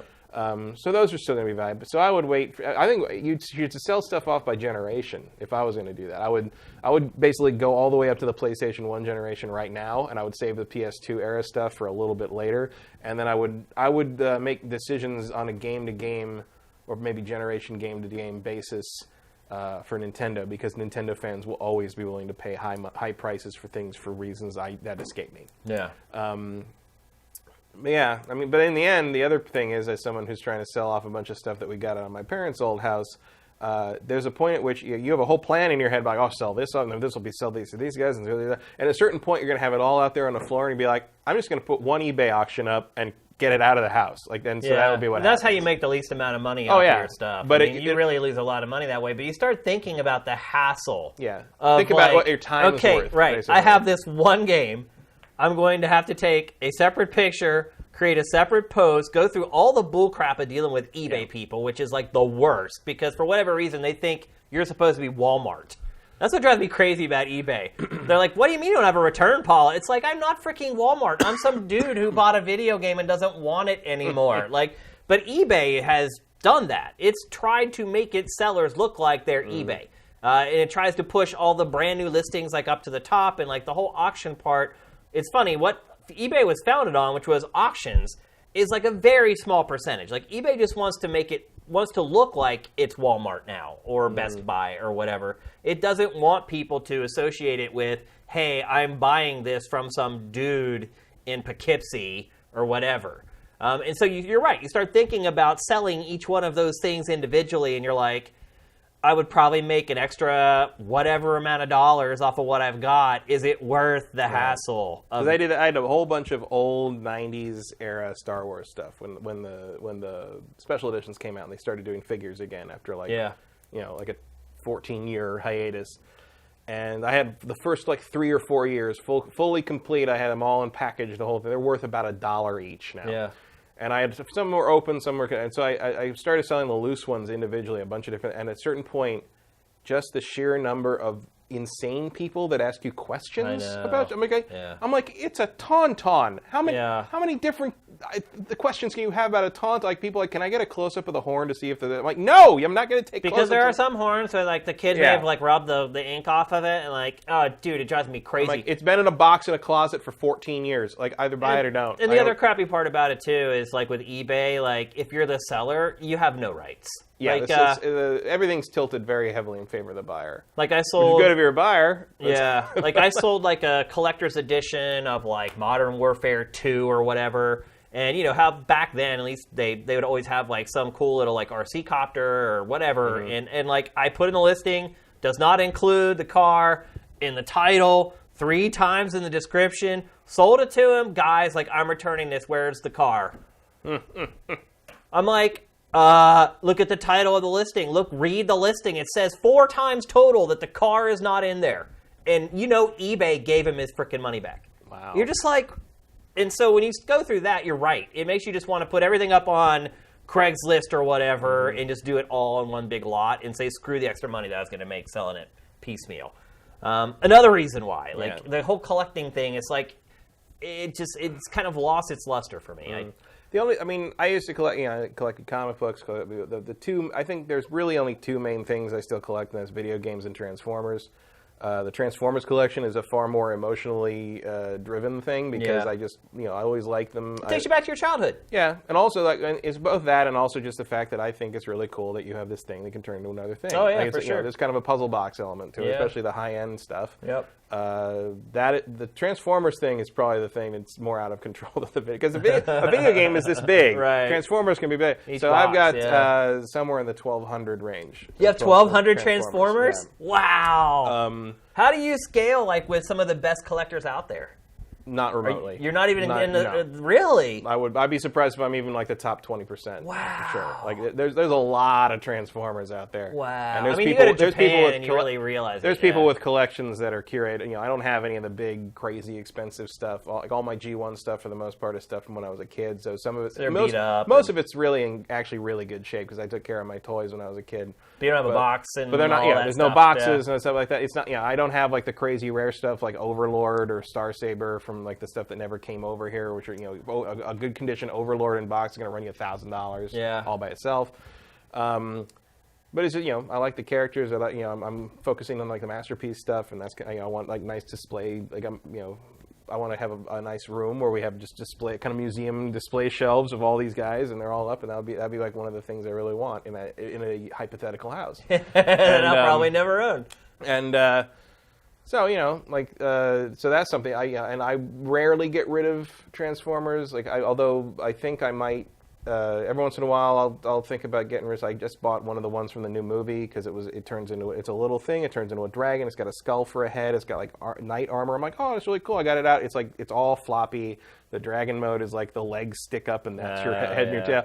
And I'm like, you know what? Like I paid $15 for this and I'm considering just throwing it in the trash. So I don't know. I feel like I'm like maybe I'll just go down to Goodwill and I'm like here. Just give it to a child, or just find a family member who has kids and give them to them. Sometimes I'll do that with that, and with those, and with books that I don't want anymore. I'll just leave them on the table down in the lobby of my apartment building, and they'll be gone within a day.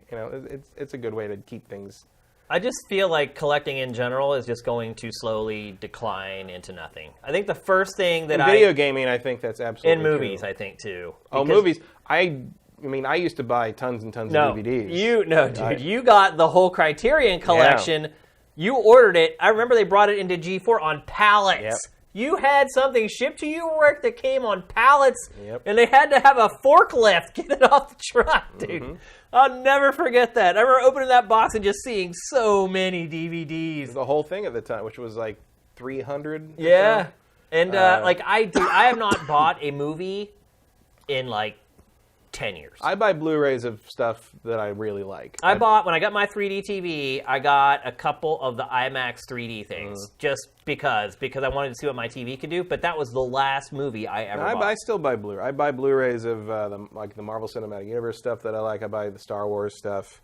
I bought Fences on Blu-ray because I love August Wilson. If there's something that I really, really like and I really know that I'm going to want to watch it multiple times, and I'm going to want to watch it in the highest quality available, which is because Blu-ray is still better than streaming. Yeah, for sure. It really comes down to it. I'll do that. But I mean, I'm down to like 5 to 10 Blu-ray purchases a year. Yeah. Because almost, anything I just want to watch to see it is going to be, streaming is more than enough. I mean, they all come to like HBO like day and date when that Blu-ray comes out. And it's like, what handful of movies am I ever going to want to see? So like in terms of what I've kept up in Blu-ray, it's basically Marvel stuff, like the all-time greats that I love, Alien and Aliens, Terminator, Star Wars, Indiana Jones, that kind of thing. Studio Ghibli, I have a full set of that, and I have a full set of Pixar. Yeah. When I got to the point where I got to the point where I had bought the original Star Wars trilogy for like the 4th time, I think that may have been where the bow broke. I was just like, that's it, I'm done. Keeps on going, and they keep changing shit. Yeah. And like it's like, how did you get that color wrong? It's like you still get weird little glitches show up, and it's like, who is working on this movie that doesn't know Luke Saber is not green in the Millennium Falcon in the first film? Like, it's like, I don't know what's going on with some of that shit. But I do feel like collecting culture, if that is such a thing, I feel like it's dwindling, and I feel like in 10 or 15 years it's going to be almost non-existent for most people. Mm-hmm. Look, my wife collects candles. My mom collects candles. It's like, Mom collects candles and purses. Some people collect stuff for different reasons. Like, I still don't know why my wife collects candles. I probably never will understand it. But, like, whatever. Like real candles? Yes, like candles that you can light and burn. Not like electric ones? Yep. And, like, when we go on trips or we go overseas, she buys a candle from everywhere we go. And now she just has closets and drawers just full of candles. So is she doing that? Is she collecting that in the way that Kuchera is talking about? Like you get something that like is attached to these experiences you have to kind of and you can look at it and you sort of relive that. I got that in France. I got that in Amsterdam. I think that's a much more normal way of collecting things than how I do it. The other thing the other thing that we do collect together is we collect Christmas ornaments. So if we go on a trip, we'll get a Christmas ornament from wherever we go. And then the one time a year we put on the tree, we talk about, remember our trip to blah, blah, blah. We put it on the tree, put it away when it's all over, and then we don't talk about it again until the next year whenever we get them out. But collecting is a strange thing, don't you think? I mean, Yeah. psychologically, there's just this weird angle to it, and I think it's different for everybody. Everyone has their own reasons for collecting something. Well, it also becomes a habit that I think it can take a long time to realize that you're not enjoying it anymore. No, yeah, it'll weigh you down ultimately too. Like if you don't own a home and you have an attic and you're moving around, and like that's what happens. It's like every time you have to move the stuff, that's when you have the reckoning. That's when you say, "Oh wow." Like I'm thinking about we're going to think about moving away from our apartment right now. But every time I see my records, I'm like, oh man, I never want to remove those again. Like I just don't and so it wears on you over time. At least with games, they don't take up as much space as my records. So I think it's an interesting part of our society, at least American society in particular. Like for whatever reason, we like to have things. Whether we use those things or not, whether we ever even look at those things. Because the other part about a collection is... American culture is very much about acquisition. It is, yeah. So. And what I've got, yeah. And the ironic part about it is, after a while, your brain just shuts the stuff out. You know it's there, so you don't even look at it anymore. It's so bizarre. It's like this part of wherever you live that just is like a black hole. That's why I keep it, because I have pretty much. I used to collect the sideshow, like the 12-inch Star Wars figures. Yeah. And there's a point at which I realized that I just wasn't using them anymore, so I just stopped. But I still with the Transformers, because I walk into the room where we've got most of our stuff up, and sometimes I'm like, man, those look great. Yeah. Like those are great. Yeah. Like, I don't even notice stuff that I collect anymore. I don't even see it. Like my shelves of games. The games I do that. Anymore. Well, the games I'm out of shelf space, so like a lot of the PS4 games just sort of stack next to the entertainment mine are center. like that too. Yeah, and every once in a while I go look for something like, oh, where is it? Oh, it's at the bottom of the stack. Oh my God, this is crushed beyond all recognition. Yeah. Those games are heavy once they hit like the 20-30 range. For sure. So yeah, I mean, I support anybody who wants to get out of the collecting game. I will refuse to be an enabler for that. However, I will also not apologize for the fact that I've got a kick-ass Galvatron on that shelf. Yep. And secretly, you all want one too. I want one for sure. All right, let's move on. We're going to talk next about the Oculus Rift. The bow broke this week, Matt. Finally, Facebook relented and was just like, this thing is not selling at full price. Something we've been saying on this show pretty much ever since it launched. Now it was the $400 thing. Was that with the touch controller? Yeah, with touch. $400 for that, plus the touch controller, plus an Xbox One controller, plus 7 games. Yep. That's a deal. Yes, it is. Particularly for somebody like you who paid full price for most of the stuff. Yeah. Do you have any animosity over that? No. Do you think other people might? I mean, obviously, money isn't a big concern. It's the internet, so yeah. Yeah. Of course they will. But I mean, legitimately, do you think?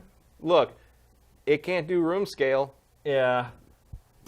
Like, am I going to sit here and like wish I'd gotten that and waited for that instead of getting the Vive? No, because the Vive does awesome stuff that the Oculus can't. Yeah. Although Oculus is saying that it's something that's coming. Yeah, well. Yeah. How long did the touch controllers take to get here? It took a while. And meanwhile, you get those grip controllers that they're showing for the Vive, where like it clamps on your hand and it can track individual fingers. I'm like, we're getting there. We're getting there, people. Is that really what happened to Oculus? Is that the price difference, the slightly lower price, was not enough to rationalize the lack of features that it had compared to Vive? I think, at least for me, I think. It was like the middle ground that nobody wanted. Like, if you're willing to spend that much money, you're probably going to get the one that does everything. Yeah, it does cool shit, Yeah. Especially when you consider the price of the touch controller, it's the same price as the Vive. Yeah. So why would you spend the same money to get less? And you're talking about Facebook, especially a company that's not hurting for money. Right. Well, especially once once Revive was there and then pulled, and then they said, okay, fine, you can do it. So then, the only thing Oculus had going for it was the fact that it had some exclusive stuff. And once you could play Oculus stuff on the Vive unfettered, what was the point of having an Oculus? Frankly, yeah. I will say this: I think the Oculus is a little more comfortable to wear than the Vive. Yeah, I think most people would agree with that. And the touch, I love the Vive, controller things, but the touch controllers are kind of a work of elegance in how they fit over your hands. Yep. I mean, there's some aesthetic qualities of the Oculus Rift that are superior to the Vive, I would say. But in the end, the Vive feels a little more like a prototype. Yeah, the Vive's a little utilitarian. Yeah. The Vive feels like something you kludge together in a kind of a steampunk industrial world. Yeah, for sure. Versus like, oh, it hurts does it hurt your eyes? Yeah. Is it a little hard on your cheekbone ridge? Is it we're here to visit worlds, damn it. It's like Like, it feels like something would have strapped on Bruce Willis in 12 Monkeys. You know? Like, but it gets the job done. Right. The foam smells terrible if you sweat into it. It's like, there's a lot of issues. That's why I said when I got it, I'm like, yeah, I wouldn't say spend $700 on this thing. Right. But it's fun. It's still the superior tech. Yeah, for sure. But again, it's about to get outmoded by whatever they introduce next. Right. I tell you, the instant they introduce one of them with no wires, the wires don't really get in my way. But they don't get in my way when I'm playing, but they sure get in my way when I'm trying to put it on the desk. Yeah. Like, there's wires everywhere on the side of my Well, that's another thing desk. that was announced. Well, not announced, actually. It kind of leaked yesterday, is that Oculus is working on a $200 wireless standalone HMD that's going to work with mobile. So basically, it's going to be a beefed up version of Gear VR. Yeah. Which is, I think, a smart It direction. is. I mean, honestly, that's probably where, if Facebook is looking for the VR market, instead of buying Oculus, it probably just should have developed its own that was a little more scaled down. Because you're talking about Facebook. Look, Facebook doesn't really care about the games that much. Like, that's not why Facebook bought Oculus. It bought Oculus for social networking reasons. And we're starting to see that now. Facebook put out a trailer yesterday kind of showing off the new virtual spaces on Facebook. That's where it's all headed, and that's where this 200 model is going to come into play. They're going to put out this $200 model. The Facebook crowd are the ones who are going to buy the $200 model. The enthusiasts like us probably will still not buy Oculus Rift. I mean, I've got both ends. You know, I've got the Vive and I've got PlayStation VR. Like, I don't see the point of an Oculus. Is Oculus doomed? I hate to ever use the word doomed. I don't think they are if they can find that sweet spot with people that are more in a kind of. But does it exist though? That's the thing. A good question. I don't think it does. Not yet. But you could, in a company like Facebook, though, the prevailing mentality is always going to be the idea that you can create that market. Yeah. I don't know if that's true or has any basis in reality, but like that's the attitude they're going to use to justify taking it. Because I think they've lost the high-end shot, and they can't compete with PlayStation VR because they're not in the console space. So really, the only place left to go is mobile, kind of the high-end version of the high-end of the low end. And look, Oculus already does make Gear VR. I mean, they're the ones who manufacture that. It's not Samsung. So you want to do like a luxury version of that, I guess there's maybe room there, but it's like, I mean, I don't know. They're the ones that ran the numbers. Like, what do I know? They must think there's something there. But they should have ran the number. I'm sure they ran the numbers before they bought Oculus. And I mean, that bet was wrong.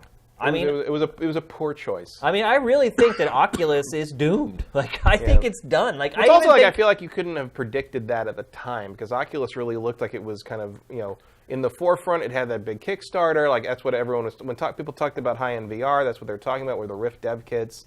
Everyone, you'd see people, developers on Twitter being, got the dev kit 2 thing. Everything was very excited about that. Yeah. That's what they were demoing everything on when you go to E3 in those years. Yeah. So I can see, there was no reason to think that Oculus would be, the brand, the brand trailer. Trailblazer, yeah. I think the problem for Oculus but any is Sega fan can tell you just getting there first doesn't mean you're going to be successful. Yeah, and I think the problem for Oculus is, like, look, right now, it's better technology and priced the same as PlayStation VR, but you're never going to get away from the fact that you have to have a fairly robust PC to play it. And the fact of the matter is, other than people like us, hardcore gamers, enthusiasts, no one buys PCs anymore. And no one is going to spend $1,000 on a PC. Or I know people are probably already typing in the chat, oh my God, Shane, I can build a VR machine for $500, whatever. No one's going to invest that money on something just to play VR.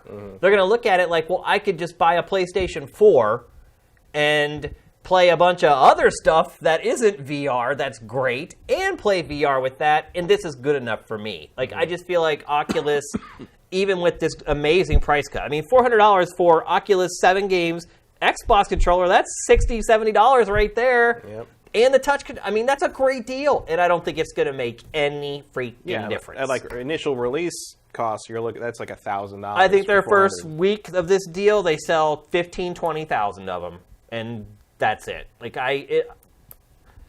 it's the odd man out. Oculus is the odd man out at this point. And we can start talking about software and how it still doesn't have a killer app, which is totally true. There's still not a killer app for Oculus. Not a killer app for anything. VR. VR. No, there is no VR killer app. I mean, I think some people could argue Resident Evil 7 is pretty close. Yeah, but there's nothing that people talk about that say, "Oh, you got to do No. this." I mean, when you talk about killer app, you're talking about I'm stuff talking that about like Super- our moms know about. I'm talking about Super Mario Brothers. Right. I'm talking about the games right. that made you say, "I have to own that." And my mom at one point did say to me, "Shane, what's up with that VR?" Which were her exact words. But that's all she knew. What's up with those cave fish, man? Right. She's just like, I hear VR is this thing. I saw it on CNN or wherever. Like, I saw this Lawnmower Man movie, and but it's not like Pokemon Go, where my mom knew exactly what that was and downloaded it to her phone and messed around with it for 2 days before she was like, "This is too something for me." You know, it has not managed to hit that critical mass point. And Oculus, I don't see it ever doing it. maybe Mario Kart. Is that VR? But that's Mario? never going to happen. No. I'm surprised Nintendo let that go into an arcade in Japan. It looks awesome, by the way.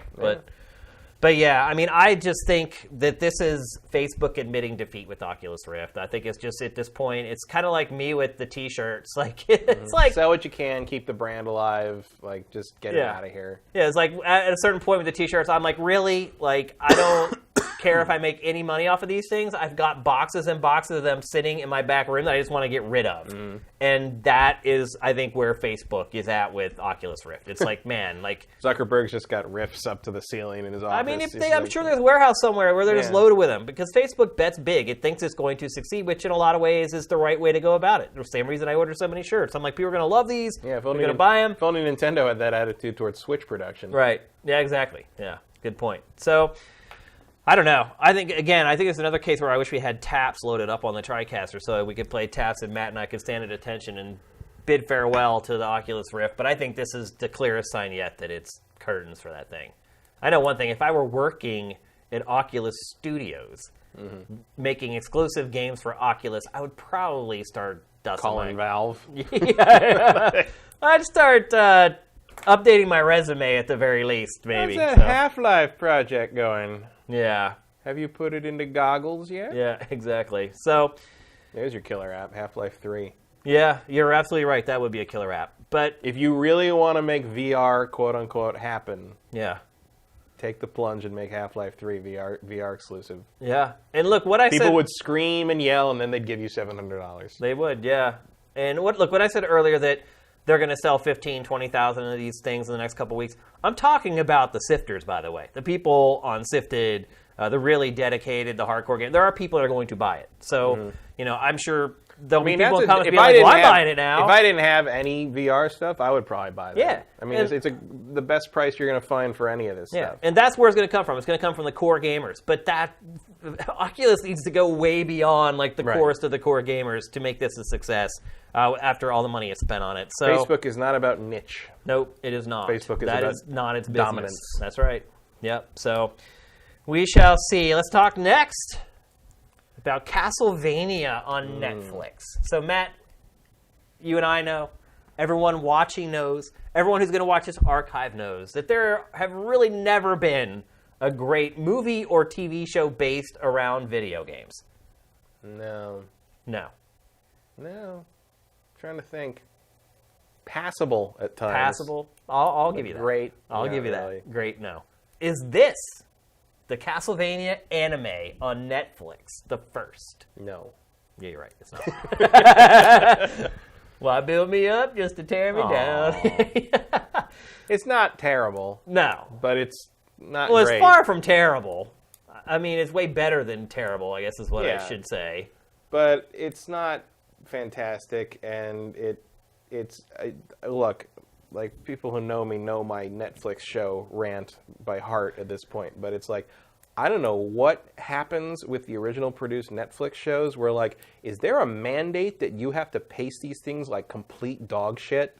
Like, why in every Netflix show I've ever seen is the middle part of the episodes, whether they're 4 episodes long like this one, or 13 like the Marvel ones, or 22, there's this middle section of every single Netflix season where nothing fucking happens. No, you're absolutely and right. it's like, did you not know how long your show was? Is there a mandate from Netflix that everybody has to talk about what they're going to do before they do it?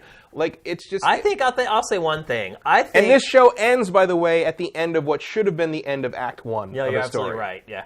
Like, I think what it is that Netflix, and I can't really begrudge them for this, I think Netflix is just playing to its audience. And the binge watchers, basically. Yeah. Most people, and I did this if I keep watching, maybe something will happen. Right, and I did this with Castlevania. I watched the whole thing in one sitting. And look, with It's this... not, it's like 93 minutes or something. Right. I mean, it's not... And that's my biggest complaint about it. Like, you don't release a season when you have a movie. It's Right. like, just put out a movie.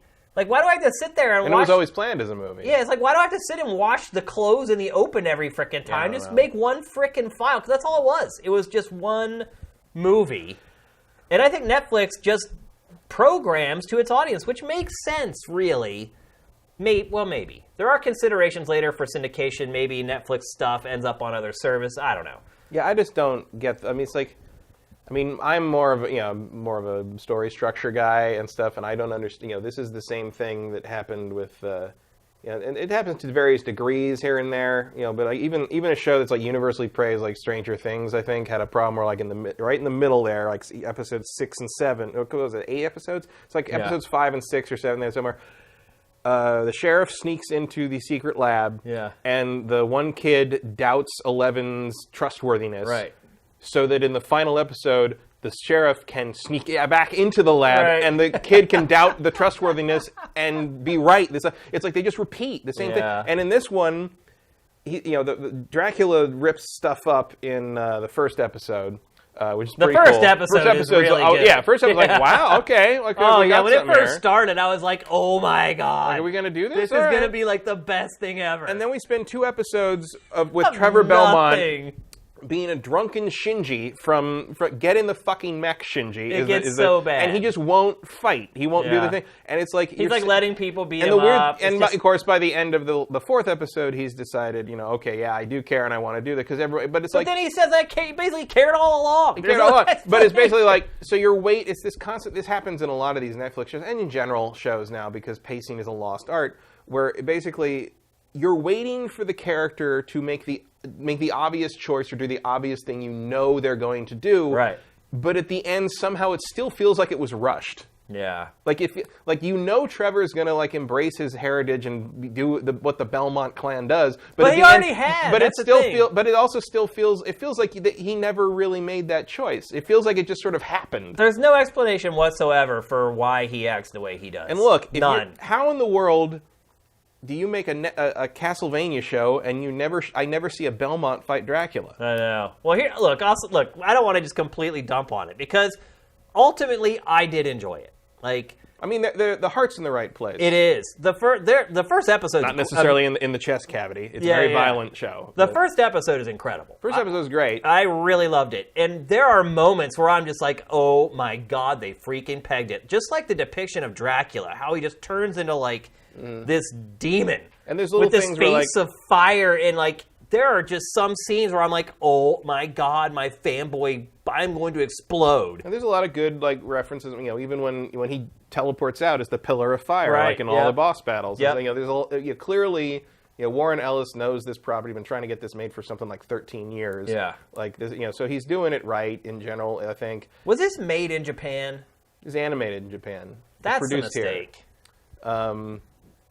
I don't know about that. I think it has like the anime stuff in it, like the weird, awkward pauses and like the lines that just seem like they were translated wrong. Well, there was no translation. Right, that's what I'm saying. I can't understand why. Because it's the sound editing. There's a lot of weird sound editing and pacing choices that are happening, which may be a kind of a communication problem between the production company and the animation company. You don't know.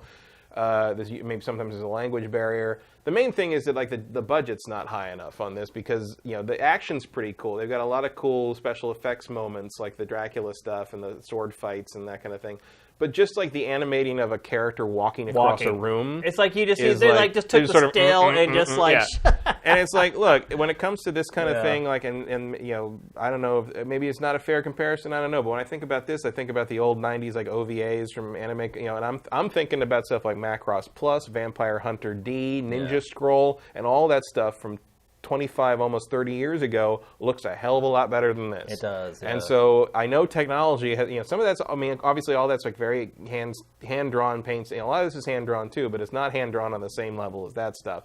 And I don't know what the budgets for that are in compared to this, but obviously not enough. Some of the sound design's really good too. Yeah, there's less sound design. So I like the music. It freaked my wife out. She had to leave the room while I was watching. It was shockingly boldly anti-religion in a lot of places. Like the church does not come off well in this one. Which I guess is kind of a given when you're talking about it's Dracula. Yeah.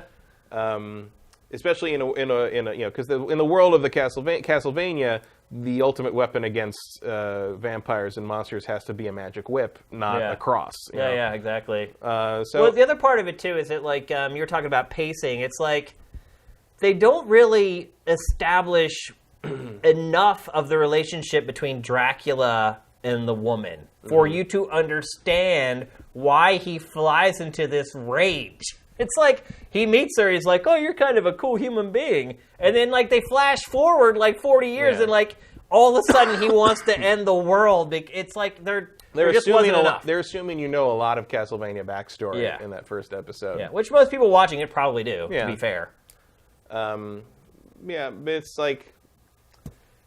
That's what I mean when I say, like, some of it feels rushed and then a bunch... I mean, you probably could have gotten 2 episodes out of those two characters' relationship and the ultimate end of it. Yeah. Whereas instead you just, I mean, it takes almost 10 minutes to get done with a bar fight in the second episode. And that whole conversation between her and him is just really awkward and poorly written and like... Well, because it all has to happen in like 5 minutes. Right. And it's like, it feels like it wants to get through this. Because that's how you have to have the Alucard and you have to have Lucy shack up with Dracula. Yeah. And... I mean, but it's like little things like that. Like I'd forgive that if it was paced better and got to its point quicker. Where, like, you know, the very end of the 4th episode, you finally get. I mean, they don't have Grant. It's, you know, it's based on Castlevania 3. Right. They don't have Grant. There wasn't room for a pirate and climb on the ceiling, I guess. And you know, the story's only so packed. There's so much going on. But you get Sypha and Alucard and Trevor and you know. With Alucard being kind of the big reveal. Yeah, and Alucard puts his coat from the cover of Symphony of the Night on. He's got his, and they all stand up and they're like, all right, here we go. And I'm just like, that's awesome. But it should have been the end of episode 2, not the end of season 1, because nothing's happened. No, you're absolutely right. It's the Halo 5 complaint. It's just it's just a giant Act 1. That said, now they did renew it. It's going to get an 8-episode second season, but God knows when that's going to happen. That said, I did enjoy it. Yeah. I mean, I had fun. I think all the criticisms we both have are entirely valid. I feel like it still has a lot of hangovers that keep me from watching anime. Like I saw a lot of people on social media being like, "You like that Castlevania? Oh, well, you've been making fun of me for liking anime all this time." It's like, no, dude. Like all the crappy stuff in anime is still in there, and it's like it's the worst part of the show is the hangovers from sort of that medium, that genre of entertainment, but. You know, just that first episode was good enough for me to come for season 2, man. Like, that was just fanboy splooge, that first episode. At least in my opinion, it was. Like, it hit me in all the right places. Like, I was all in. I was like, oh my God. Like, I was just going to sit down. I'm like, I'll watch the first episode, go do something. No, once I saw that first episode, I just watched the rest. And you're right. Like, it just got worse and worse as it went on. I could very easily compress episodes 2 through 4 into episode 2 and gotten to something beyond it. And I don't know, maybe the budget wasn't there to animate all that, because every episode seems to have one kind of centerpiece scene, and the rest of it's just people standing around talking. So I don't know what, and again, I don't associate a lot of what you're talking about here with anime so much as just bad pacing, which a lot of anime does have bad pacing because they can't afford the animation budget. But like,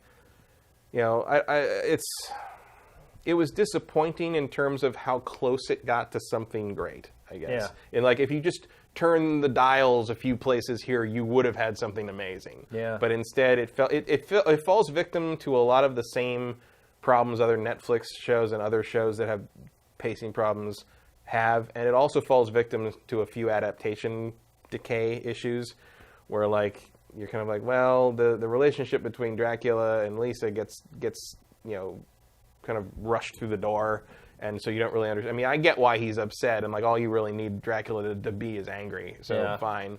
But, well, there's anger, and then there's wanting to end all of humanity. Yeah, I mean, he is a vampire. But he killed her when he has nothing to eat.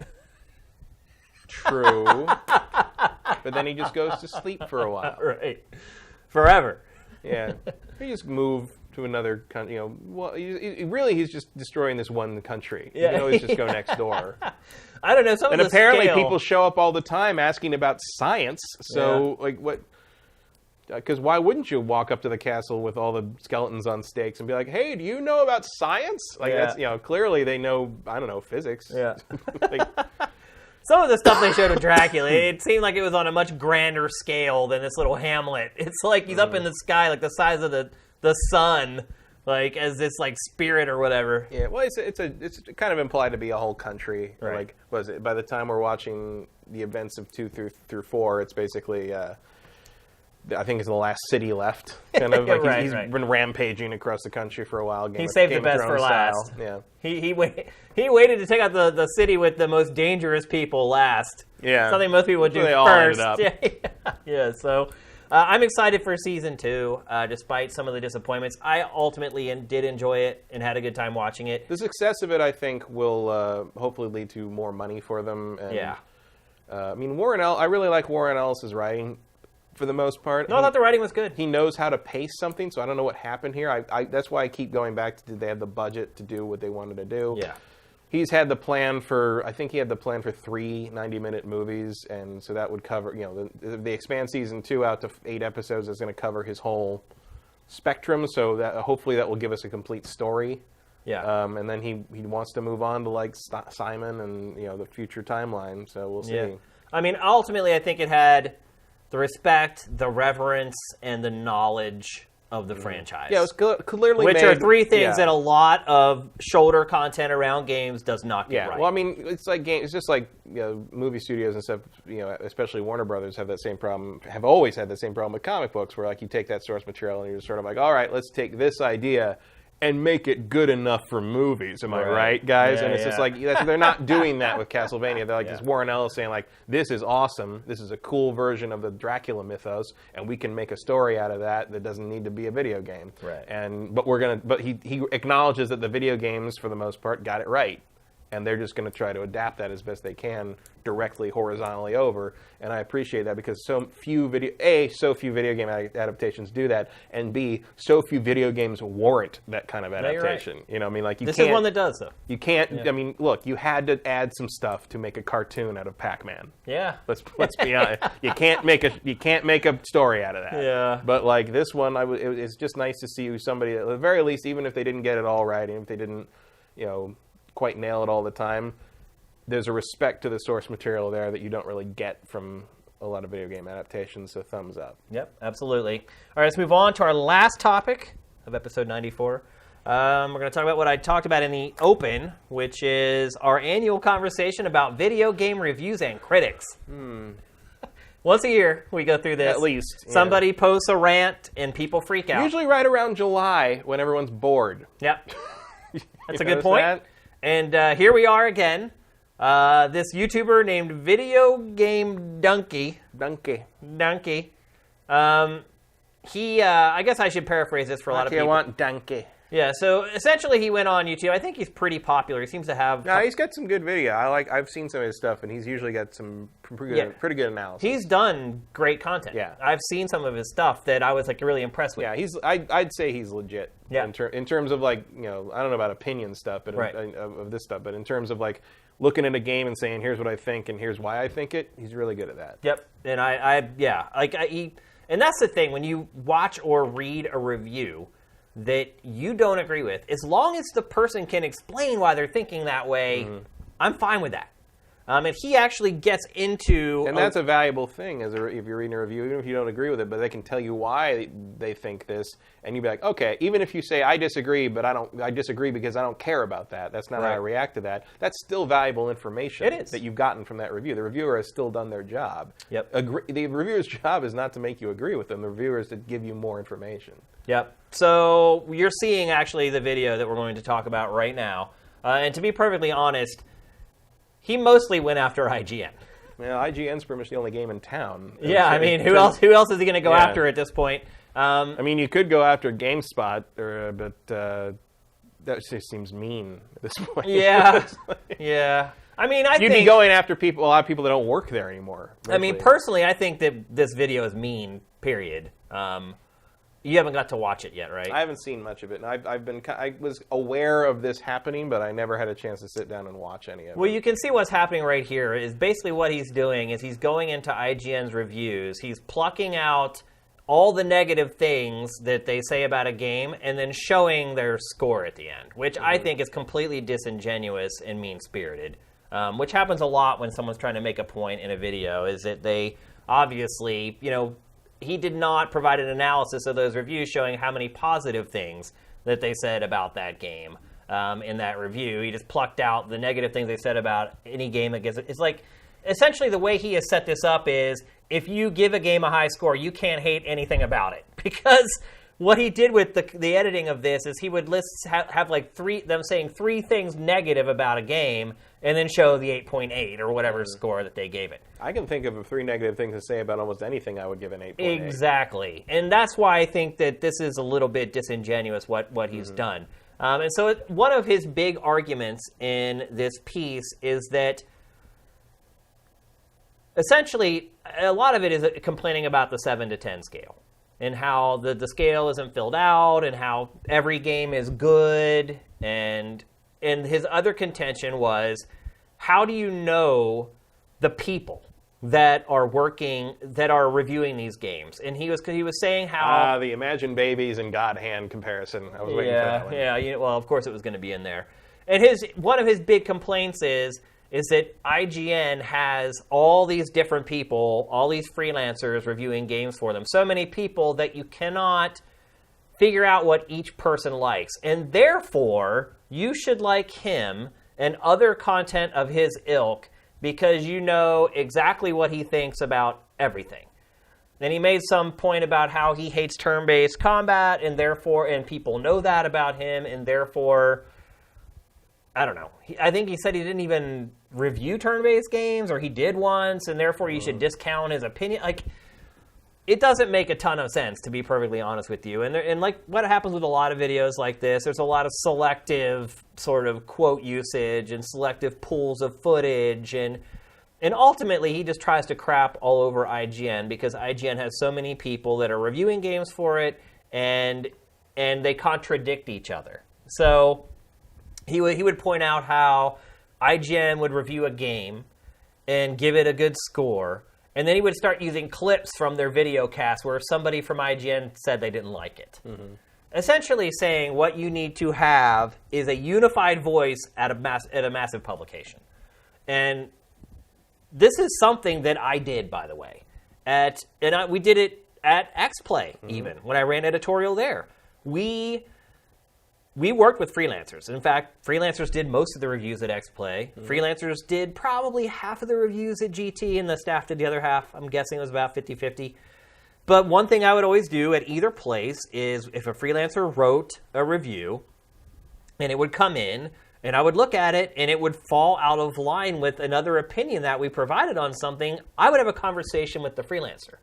So I would say, look, you gave this game, let's just say you gave this game a 9 in graphics. But looking at this game, it looks, to me, worse than this other game we gave a higher score for graphics to. Can you explain why you think the graphics are better? Because and you always have to respect the freelancer because I hadn't played the game completely. Mm-hmm. I may have played parts of it, but maybe there's a part of the game where things just go haywire and it just looks amazing. So we worked on that. It was a conscious decision for us to try to keep things consistent because we inevitably knew, like, oh my God, you gave the gameplay for this 6, and then you gave this other game an 8, like, and you know what's going to happen. So we did our best to try to create one overarching sort of editorial voice. At Game Trailers, much like at XPlay, we didn't even list who reviewed the games for us because we were so concerned with having that one unified voice coming out of Game Trailers, so that when you knew Game Trailers as a publication, and not necessarily knew, well, this is reviewed by Bloodworth, or this is reviewed by Shane. And you get a little bit of that if you watch Invisible Walls. And that was kind of for the people who really cared about us and wanted to know more about our opinions on something. And that was a minuscule fraction of the people that went to Game Trailers. Like, our reviews would do, in our heyday, 3 or 4 million views in a week. But we go on Invisible Walls, and the person who actually played the game and reviewed the game would come on and talk about their experience playing it, and 100,000 people would watch that. Mm-hmm. So it was more important for us to make sure that for the vast majority of users on Game Trailers, they were getting a consistent, not just tone, but a consistent take. Because it is important, and this is one thing I agree with him about, is there are certain expectations you need to understand. You need to understand how the scale works. You need to understand how each part of that scale is handled and approached. And you need to understand at least the perspective of the outlet and what they look for in games. So that way you can look at a review and say, hey, these guys don't care that much about story in games. So I'm going to take their reviews, I'm going to take that into consideration when I look at their scores, so to speak. And it gets a little more nebulous because we always had categories at GT, and we have categories on Sifted. It's a little easier when you have that because you can say, well, I don't care about story. They gave the story this score, and they really docked it, so I can bump up the final score a little bit for me. But when a lot of people are calling for reviews with outscores, which I can understand, and most reviews don't have categories. Like, we're one of the few publications left that actually has categories for its reviews. So it is harder. If a publication is giving a score and it's not providing categories, that makes it really, really freaking tough. Because you're trying to extrapolate like what parts of the game they're giving more weight to when they're evaluating games. And so I can understand where, yeah, that's kind of messed up. It's like, this game is getting this score, you have somebody on your show talking about it. That's fine to me, because no two people are ever going to be the same. It's like, you want different opinions on your staff because it challenges the person who is evaluating the product to consider all angles and all perspectives.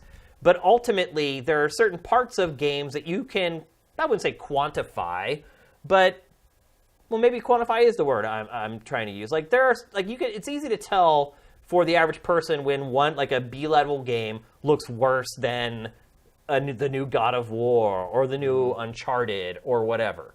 And so whenever I ran editorial, our freelancers would send stuff in. Sometimes they were fine, and we'd put them up as they were. But sometimes they would stray way outside. Like, one of the categories we had was design. And design was basically what features are in the game.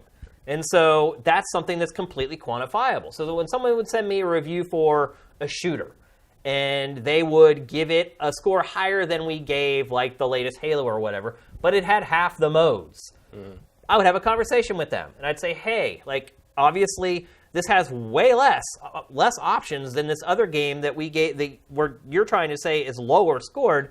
So if there are less options, share with me how those smaller amount of options are so much better that it should get a better score than this other game that has more options. See it? Are you following me? It goes deep. See, that's the thing. Like, they're trying to, this guy in particular is trying to simplify a very complex problem. It is not easy. It took a lot of work for us to do. I had to make phone calls. I had to call and sit and talk to the freelancers and be like, bro, let's talk about this. And we would never just say, oh, we don't agree with this. We're just going to put the score at whatever we want. We would always have the discussion with the freelancer and get to a point where we both agreed. If the freelancer ever put up a resistance and still was like fighting it at the end, then we would go with the freelancer and we'd say, okay, that's fine. We would know we were going to get heat for it probably, but you can't force someone to change their opinion on something. You just can't. So, but 99 out of 100 times after you have this conversation with the freelancer, they're like, oh, I get it. Like, I obviously didn't even know what you had scored that other game. Like, because they're working for like 5-6 different publications. They don't know every review that GT had ever published. A lot of it was just education. Us just saying, hey, we gave this other game that obviously has more and better of that this score. And so where do you think it relates to that? And they'd be like, oh, you're totally right. Like, I didn't realize you had given this other game, like, a lower score than that. So, yeah, in relation to that, I would give this a 5 in that category or whatever. It's all about the dialogue. But it's a lot of work. And when you think about IGN, how many people work there, how many freelancers they have, you got to be on it.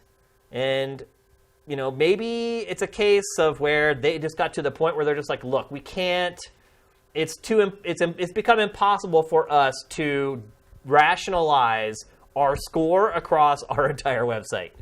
And you wouldn't want that anyway. Do you want to say, hey, this game is great, whoever reviewed it, and then go on every podcast, and IGN has like 5 of them, and have everybody on that podcast say, hey, this is great? Does that make for good content? Well, people sure do spend a lot of time agreeing with each other on these podcasts. A lot of times they do. And look, there's some things that people are just going to agree on. There's things that you and I are always going to agree on, period. There's some things that we're always going to butt heads on. But I think expecting a publication to have consistency the size of IGN, coming from someone who's never, ever worked at a real outlet and does not understand how these places work and the time constraints that they have. These aren't people that get to just sit around and make a YouTube video whenever they got the time to do it.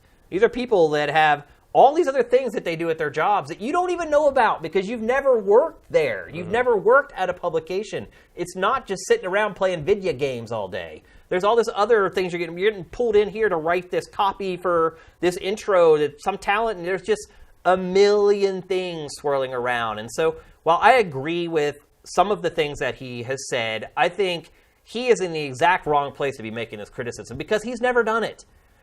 And the other part of it, too, is Total Biscuit on his show the next day basically just stood up and just said, go donkey, you're right about everything. And Total Biscuit has also never worked at a real publication. And I also have some history with Total Biscuit in that back in the day, he has had an axe to grind with traditional journalists from the beginning.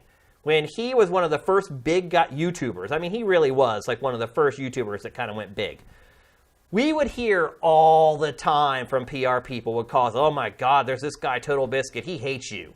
He hates your publication. He hates all traditional games journalism. He calls me every day to bitch about, he's like, they would be like, oh, you put up your review of blah, blah, blah today. I didn't even get it yet. And he'd like try to throw his weight around and be like, well, I've got X amount. Like he would send them, like people forwarded me stuff from him. Like he was a maniac at first. Like he would say, oh, well, I just went to ComScore and I got this website's ComScore number and I've got this many. And like he would go and say, why are you sending this stuff to them and not giving it to me? He has had an issue with the traditional press for a long time. And I'm sure most people who know him now, and I thought maybe he had kind of gotten over that until I watched his podcast this week and he went right back to it. The same way he was like right at the beginning. All traditional outlets are trash. There's all this, like, he was terrible on that show this week, in all honesty, some of the stuff he was saying. Because he doesn't know. He doesn't know anything about it. He's never worked at any outlet. It has always just been him. And he has always thought that whatever he was doing was the right way to do things. Whether it is or not, that's an opinion. Everyone has their own take on that. But he speaks from a place of knowledge where he has none, I guess is what I'm trying to get at. And Donkey does the same thing in his video. It's very easy to sit back and say, well, I'm just one guy, and I do whatever I want, and I do what I want whenever I want. That's not how it works at, like, video game publications. I guess I just don't understand what the objective is here. For who? Like Donkey or Total Biscuit. Like, what do they think's going to happen out of this? I think what we're doing right now, talking about it, and talking about them. Because I just... Like, I mean, in the, you know, like when I'm balancing, like, kind of the arguments back and forth on that, like, my real honest response as someone who's played games his whole life and has read reviews his whole life is who cares? Like, I get what they're saying. Like, you know, this is, you know, God Hand is a 3 and this is this. How's that compared? It's like, because 2 different people wrote it and you're an adult and you know that that's what happened. So contextualize it in your own brain and make your purchase decision based on that and other people's opinions, because IGN is not the law of the land. Well, they're basically advocating for hive mind. Right. They're basically saying like They're saying, well, it's the usual, if I may be permitted, it's the usual nerd thing of there is an answer to everything. right. And there is no answer to this. There is right.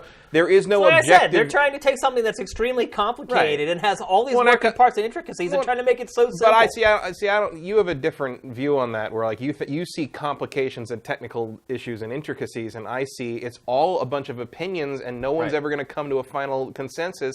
So just live with it. Like just. But I don't even think it's that. I think their issues were consistency and how you can like have one game that does the same thing and gets a way lower score, but then somebody else goes on your podcast and says, actually, this game's better than that game, and then not having that unified opinion or voice across all your editorial. I mean, that's the price you pay for our kind of splintered podcast-driven media now. I mean, back at G4, we would everything would be kind of unified. Like we would, and we had the podcast feedback where sometimes we disagree with the kind of what would go out, and there was always some conflict on that because if let's say Adam or Morgan read a review, people would assume that was their opinion, but it wasn't always their opinion. Like Morgan doesn't like Super Mario Galaxy, and she said so on the podcast, and everybody freaked out that like we gave it a 5, and she's like, but she didn't like it, and it's like because we're making these. That was a problem we always had on that show, though, is that people thought that Adam and Morgan reviewed the games, when I think Morgan reviewed one game the whole time I was ever there, and Adam reviewed like 5. Adam reviewed a lot. No. He did. No, he didn't. Maybe after I left, he did. Well, once he became literally more the when I editorial worked guy. there, he reviewed 3D platformers, and that was it. He reviewed like the Spyro games. Spyro games, all the Insomniac stuff. All the Insomniac stuff. And that was it. And Sucker Punch. Yeah. And he literally, I'm being honest, he stuff. reviewed like 5 games the whole time I was there. he did more once you left, and he kind of. Well, he got more into editorial. He got more into after I left. editorial stuff after that. Yeah, he kind of stepped into the void a little bit. Morgan did some things. Morgan did some of the Assassin's Creed games. Every once in a while, but it was. But regardless, it was always a misconception with that show. But it was always this was a Adam team. and Morgan's opinion, Right. And it wasn't. It was like the freelancer reviewed it, or you and I reviewed it, and then we bring it in and we talk about it. And anybody who played it would come in and we have a discussion about it. And look, it was a 5-point scale, so it was very rare that a freelancer came in with a review and anyone was like, "Oh my god, he's insane!" Like in the worst case scenario, like it would end up getting moved like 1 star in one direction or another. And and there wasn't a lot of concern over. Was this compared to this or that compared to that? Beyond is this better than the last game in the series, and do we give it a higher or lower mark in that regard? The 5-point scale is so freaking easy to score on. Yeah. That's the point. It's it gives you an idea of what somebody thinks. But beyond that, it's like you're supposed to listen to what they say or read what they say. Yeah. And the scores was never particularly important to us on that show, especially as the years went on. And it was just like, well, they used to be huge. I mean, the score used to be huge just because of the way Adam would deliver the score every time. I mean, that was the most iconic part of the show, really, was out of 5. Certainly early on. Our first E3 banner that we had on the side of the convention center, that was the joke, basically. Also because we were one of the only ones using a 5-point scale. Yeah. Because everyone else had the 100-pointer. Yeah. Or the 10-pointer or whatever. It was just, but it's just like that thing where it's like, I think it comes from kind of the early days of rating games as sort of a consumer reports thing versus a criticizing an artistic medium thing, and we've never thrown that off. And so you've got people sitting here thinking that there should be an objective difference between a 7 for playability and an 8 in playability, and it's like that's going to vary from person to person. Well, and he's right. And we used to talk back in the day. I think we even talked about it when we were developing X-Play. Was that kind of the ideal situation would be sort of like a show built around the old EGM concept, which is like you've got a review crew. And they're all on camera people. They're not. It's not like you've got hosts and everybody behind the scenes. You've got everybody's on camera. You do interview style. Somebody who reviews a game comes up and has a conversation with the host, and you kind of do the reviews. Either you run the review segment and then bring the reviewer on to talk to them about it, in more in depth, or you have the whole review segment as just sort of an interview segment where they talk about the game, like kind of what we do here. Yeah. Except there's a score at the end of it. And the idea was that eventually you get to know all these people, and like if Roger is reviewing this game, you know that he loves JRPGs and he hates shooters, so like you kind of have an idea of what this it's like your friends. The idea the personality driven thing. Doug talks about that. That's what but that's like, what I don't, because that's there's what so YouTube many writers on IGN. He's like, I don't know what they like. Right. And then if you go to their profile page, it's like a broken page. But what we were talking about there was prescient in the end, because that's really what YouTube became, is a bunch of they're not all the same team, but they're all personalities that you get to know when you understand. Say Angry Joe, and he hates this thing, but you know that it presses a couple of his buttons that he automatically hates in general for any game. Yeah. To take that in consideration.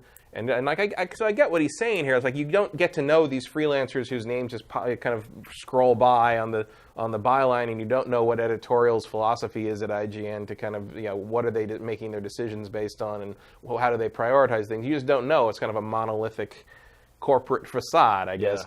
But that's why we have things other than IGN. Like I don't understand. Right. I don't understand why it's a big problem that IGN does it. Because IGN is gigantic. It's where everyone gets their reviews. I mean, that's the truth. The majority of people who go to buy video games, they watch IGN's review to decide on whether to buy a game. Everybody else who's working in the industry, oh yeah, without a doubt. I mean, dude, their traffic is bigger than your brain can even comprehend. I mean, all of us. I can comprehend quite a bit. Yeah, I'm telling you, it's gigantic. All of us other publications, like I have no illusions that like our opinion is anywhere near as important as IGN's. It's just not. I'm sure there are some of the other bigger guys, Polygon or Kotaku, who just because of bravado, they think, ours. No, it's not. Like there is no opinion on video games more important than IGN's. That does not mean that it's more informed or it's a better opinion or a more well-researched opinion. Just literally, the most important opinion on a video game in the industry is IGN's. And it does have a responsibility. Right, but maybe you should have supported some of the other outlets back in the day so they didn't fold because you wouldn't pay for their content, and maybe you wouldn't be stuck with one giant monolith. No, you're absolutely right. As your corporate review provider. No, you're absolutely right. I mean, this is the sort of the media situation that like eating the YouTube itself, essentially. the YouTube phenomenon is created. You're right. They're the last ones standing because they're the only ones attached to a corporation can absorb the hits and traffic in the volume required to actually make some kind of revenue out of it. Well, they're the last ones standing because they have no overhead. Right. They have none. It's just them and their rent. That's it. Mm-hmm. So they don't know what it's like to have to pay all these other departments to like keep your company going, marketing and sales and PR and legal and HR. Like they avoid all of that. So it's very easy for them to sit up in an ivory tower and say, this is the way you should do things, even though they've never worked at any of these places to know how it really works. And back to your point earlier about, like, well, how do you know... I would watch more Video Game Donkey if he sounded more like that 20s reporter you just did an impression of. Yeah. But back to your point about how... 8-9 PlayStation. How do you know the difference between a 7 and an 8? And I don't think in any category. It's not that you do know what the difference is. It's that when you start evaluating games, you create the hierarchy. And then you just rely on comparing each new game to the games that came before. And it doesn't work for every category, obviously. With story, it's like some people like a story. Some people love Metal Gear Story. Some people hate it. I fall in the hate it camp. Some people love it. But there are certain parts of games that it is very easy to kind of create that 1 through 10 hierarchy using a big collection of other games as comparison and contrast. But there, like I said, there are some categories that are more difficult. Story, obviously. Music, sound. I mean, there are glitches and audio issues that you can quantify. I'm still in the kind of the department of like, again, who cares? Like, you know what my hierarchy of game scores is? My damn shelf. Yeah. Like, I don't care what IGN gave something. I don't care what IGN gave this versus this and whether that matches. But I think that should be pretty much most people. Like it's what IGN thinks about anything is not nearly as important as what you think about it. Right, but a lot of people have to rely on someone else's opinion to figure out whether they want to spend the money on something or not. They don't have... I mean, it's gotten better, obviously, because now there are betas and demos before games come out. It's way better than it used to be. But still, there's a lot of people out there, man, who are trying. Okay, should I buy this game or not? So are they criticizing whether IGN has fair reviews or intelligible reviews, or are they criticizing that somewhere out there some hypothetical person might compare an 8 in this to a 7 in this, and they're cross-referencing 2 different games on IGN's site and decide to buy the wrong thing? That seems like a really specific problem. Yeah. And I think it's more important, like, do you read IGN's reviews, and does the score reflect the text, and does the text justify or explain the score? Yes, good, we're done. Go home. Exactly. No, you're exactly right. I mean, look, all this is, and we've fallen into the trap, all this is a way for Donkey and Total Biscuit to get people talking about them and trying to convince people that instead of going to IGN for their reviews, they should be coming to them. That's all this is. Mm-hmm. And like I said, we've fallen for the trap a little bit. I'll be honest, I watch more YouTube personality reviews than I do any IGN. I don't remember the last time I watched an IGN review. I do not. It's not even close. I don't watch any YouTube reviews. I watch Jim Sterling. I watch Donkey when someone links him. I read Jim Sterling's reviews, but that's not YouTube. Like, I've never seen him do a video review. He does Jimpressions and Jimquisition and Those stuff. are just Let's Plays, though. Yeah, but I get his opinion out of it. Like, I don't reviews are just not. And also, I don't care. about reviews no, that's not true. I watch Easy Allies, obviously. That is one YouTube video review I watch. I just I don't know. I don't really need reviews. I know what I like. I know what's. Well, you're also pretty fortunate. You follow things really closely. You work here. You get access to games early a lot of the time. People look, I'm the one people ask about stuff, so I'm not worried about that. But that's the hard part, though. But is even remembering back in the day, that there are these people who live, like in my hometown in Carlisle, Pennsylvania, who they have access to none of this. Like, they got to drive 20 minutes to get to the nearest game store. Like, there are millions. Amazon delivers.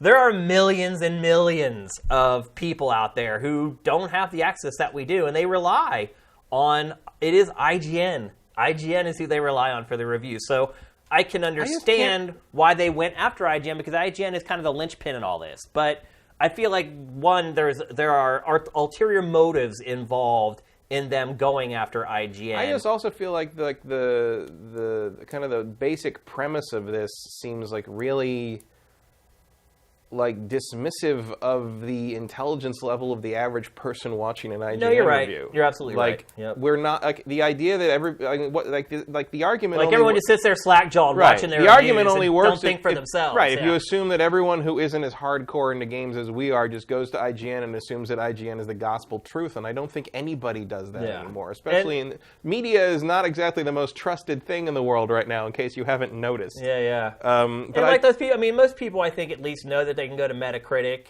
Obviously people know that they can go to Rotten Tomatoes, because Rotten Tomatoes is ruining the movie industry. It's like a lot of the...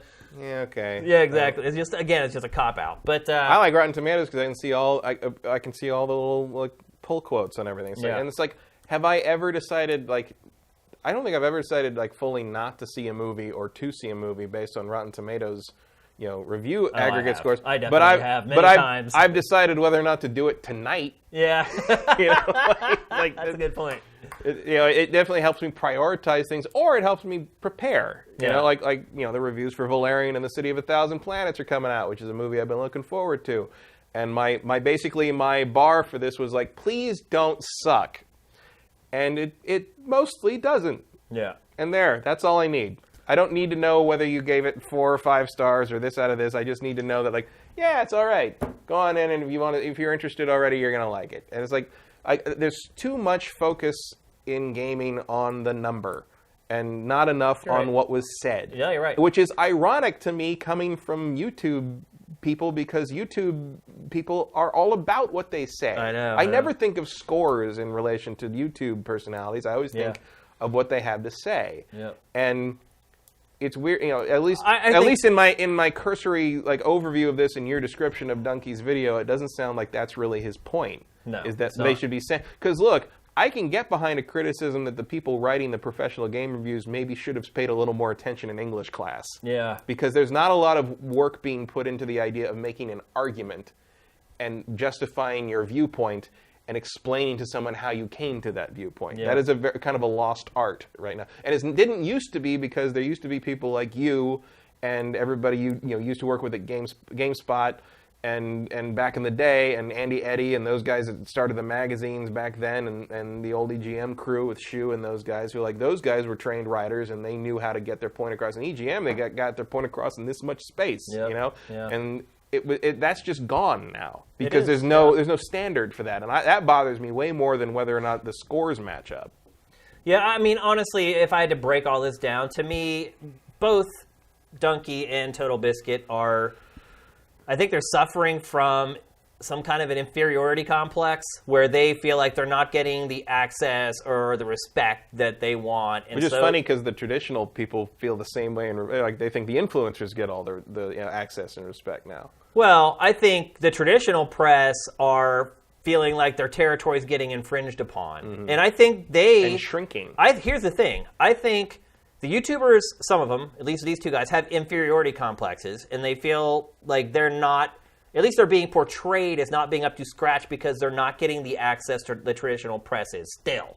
Even after they built these audiences, they're still not going to every event. They're seeing IGN get exclusives, and that was another thing that Total Biscuit complained about. But it's also like if you want that which was totally wrong. But if you want to do that kind of thing, you got to play the ball that you've always said is the reason the games media is corrupt. Yeah. So it's like so you want to be the thing you spent years saying you hated. Yep. Why? Because you want views. I mean, I mean, it's all about them growing their channels. I mean, and it's working. Right. I'm sure both of them exclusive added content and preview stuff is a good way to get them because if no one else can see the thing from this game that didn't come out yet, you go to see the thing at that, and that's how you get views. I mean, that's the whole point. Yep. And Total Biscuit kind of accused IGN of payola in his podcast this week. He said, "Oh, you see the review, or you see like an exclusive, and then you see an ad for that game," and he was basically insinuating that IGN is paying publishers for exclusives. He's never worked at a publication. He has no idea what he's talking about. I've done enough work for IGN to guarantee that is not what's happening. Their editorial is very protected from that. What they're trading is placement. So, and we did this at GT, and we did it with Game Trailers TV, and that's why we got exclusives every freaking day. If we got an exclusive, we would put it in the main image right at the top of the page. That's what we traded. And if we got a really big exclusive, we would give them that, plus we would get it in the TV show. And that's all it was. You're not paying anybody money for a freaking exclusive. I have never, in 17 years of doing this, heard of that. It's happening. Insane. It just doesn't. That whole segment from Total Biscuit, I was so disappointed in him because it reminded me of how he used to be. And I watch his podcast like every week, and I thought and felt that he had moved past that, and he hadn't. He still was saying the same crap that I saw in the emails that those PR people forwarded to me like 10 years ago. I'm not even kidding. It's just like, come on, man. You've been around long enough to know that's a big pile of horse crap, what you're saying right now.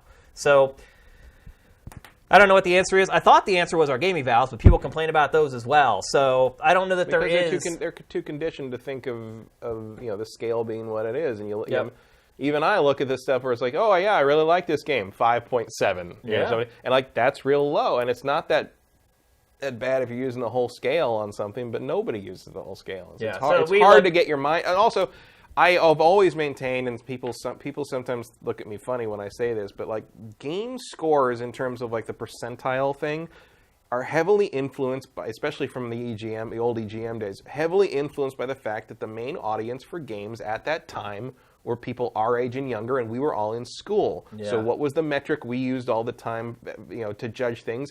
Grades. Yeah. So anything that fell below 70% was a D, was a failure. Yeah. It was the thing you didn't want. Yeah. So inevitably, the 7 to 10 scale became like the acceptable range because when you were going through school, that's the acceptable grade you could get without getting in trouble when you got home. So, and we've never moved away from that because the media, that form of the medium, that form of criticism has, in my opinion, never matured or at least never gone through any kind of like renaissance in that. And I think the closest we've gotten is YouTube.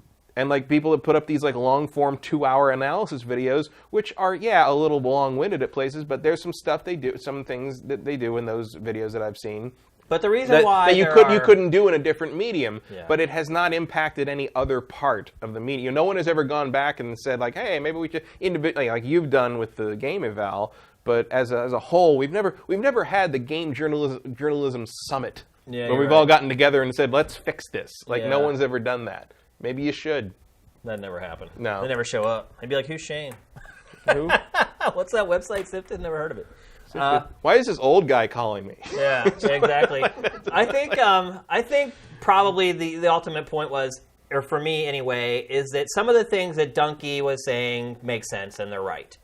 To me, none of the stuff that Total Biscuit said was right. I don't know what the hell he's thinking. But I think both of them are coming from places where there's a conflict of interest in discussing this, one, and two, neither one of them know shit about working at a major publication. Nothing. Yeah. And they're basically taking all the troll crap that comes from the internet and trying to make it real. Right. I just feel like I didn't hear about the Total Biscuit stuff, but the Dunkey's things, like I look at that and I'm basically like the base argument. I'm just like, yeah, I mean, for the most part, you're right, like in terms of what you're saying about your observations here. But I would say my response to that is like, it doesn't really matter nearly as much as you think it does. Yep. Well, it does to him because he probably added like another 300,000 subs after. Well, yeah, but that's a whole different. Which is exactly what his intent was, and we were talking about it. And he probably just added another 20 from people watching our stream. So we're going to end it right there. 20 people, or 20,000. 20,000, yeah. Oh, we got a lot. Not of people from us alone. I'm saying we just added on to that amount of people who probably. I'm sure at least a couple people watching the stream went and Googled or went to YouTube and searched for Dunkey or whatever, and now they subscribed or whatever. So. All right. It's time for our trailer of the week, folks. I know you got some questions. If you got some questions about Splatoon that I can answer, hit me up with those. If you have any comments or questions about any of the stuff we talked about collecting games or about reviews and critics, we'll answer those as well. Our trailer of the week this week, I think, is great. I am a huge fan of the marketing that Bethesda is doing for Wolfenstein 2. You guys all saw it with the debut trailer that was kind of filmed like an 80s TV show. Well, this week, it put out a fake game show. Have you watched this yet? Is this the German or else thing? Yeah. They're really pushing the envelope with this game, man. Holy cow. This is Wolfenstein 2, The New Colossus, German or Else. German or Else is brought to you this evening by Commandant's Knackwurst. Open a can today. Welcome back to round 3. Now is where it gets really exciting on America's #1 game show. Okay, hands on your buzzers. Here we go with abstract nouns. A super soldier has great strength. Strength is stärker. Correct. Good children must learn obedience. Obedience is gehorsam. 700 points for Rupert now. Linda better get a move on. The Army's power is unstoppable. Power means Kraft. This fellow knows his German, that's for sure. And this means Übermacht for Rupert. So if he's right again, he wins. Breaking the speed limit is against the law. Speed limit is Geschwindigkeitsübertretung. Oh, shada, but that's not correct. Rupert? Speed limit is Geschwindigkeitsbegrenzung. Amazing. And that's the end of the round and the end of our game. Congratulations, Rupert. Another 1,000 marks for you. I'm sorry, Linda, but you lost.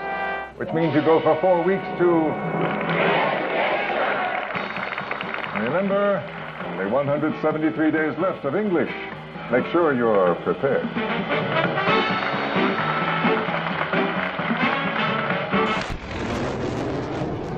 Have you taken your German lessons? There you come, dann. Oh, vielen Dank.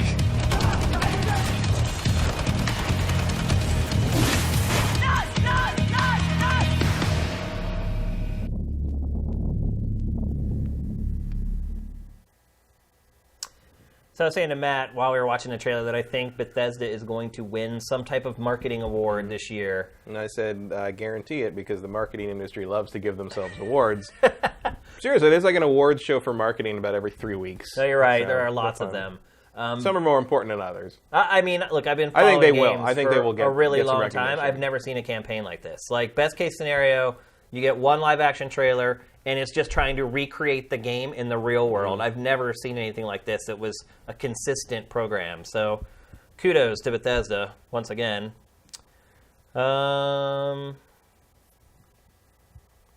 Let's see. Lots of questions already. Here's a general one from Justin Horman. Justin, I think we just sent out your T-shirts, by the way. You should have those any day now.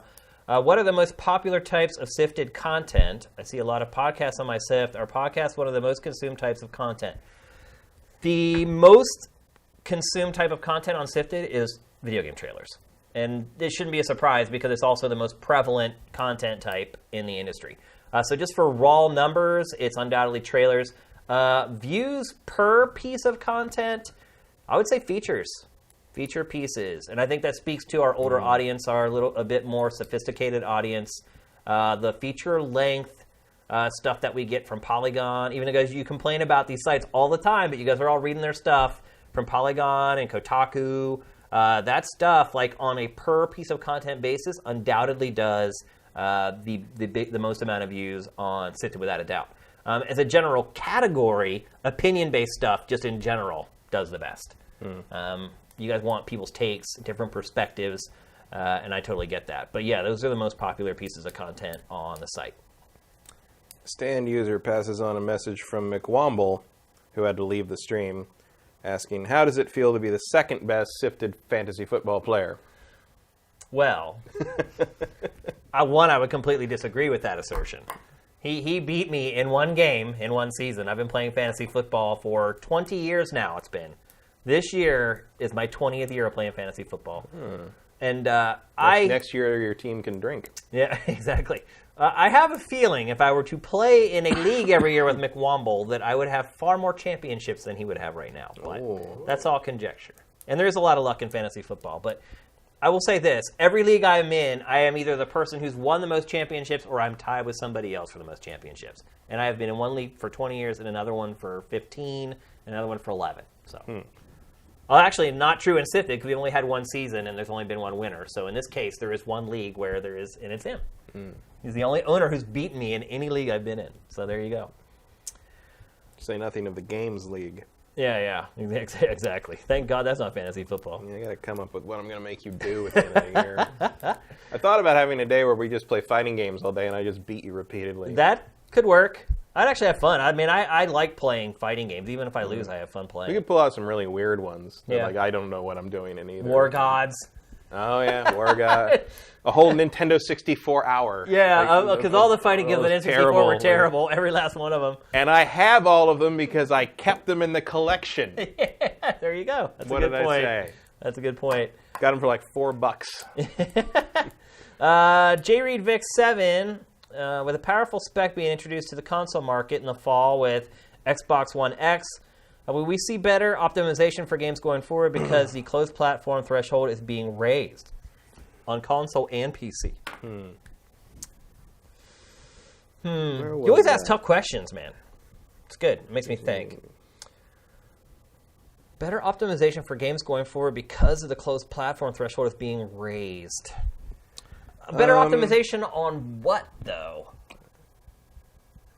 Better optimization on the other consoles? I think he means maybe in the sense that like you'll have to optimize them better to run on the lower powered consoles, and you won't be able to like just target the high power spec on the Xbox One X and sort of forget about the old one, and so like you might get more optimization overall. I think it's going to go in reverse. I think it's going to be they're going to spend less time on the Xbox One X version because it's going to have no install base. I think it's just going to be like you'll have a quick and dirty up-res mode or something. Here you go, 4K. I mean, that's basically what the Pro is at this point, if you're lucky. If you're lucky. Like, there's not a lot of great support for the Pro. Right yeah, I think it's going to hinder Xbox One X versions. I mean, they're still going to look great. I just think they're not going to look as good as they possibly could because you have these other weaker platforms that have a much bigger opportunity for sales, and they want to make sure that they get those right first. And so I think what you're going to see is, hey, it's running in 4K on Xbox One X. There you go. I don't think we're going to see a lot of extra work beyond that being done on Xbox One X games, unless it just completely explodes or it ends up becoming the leading platform next gen. And then things could change. But at least out of the gate, I think that's what you're going to see. Sweet Cheeks Magoo, I love that name. says, I feel that YouTubers aren't beholden to anyone or any regulations and therefore can be seen to have less credibility and integrity. Example, CSGO gambling controversy. Would you agree or disagree?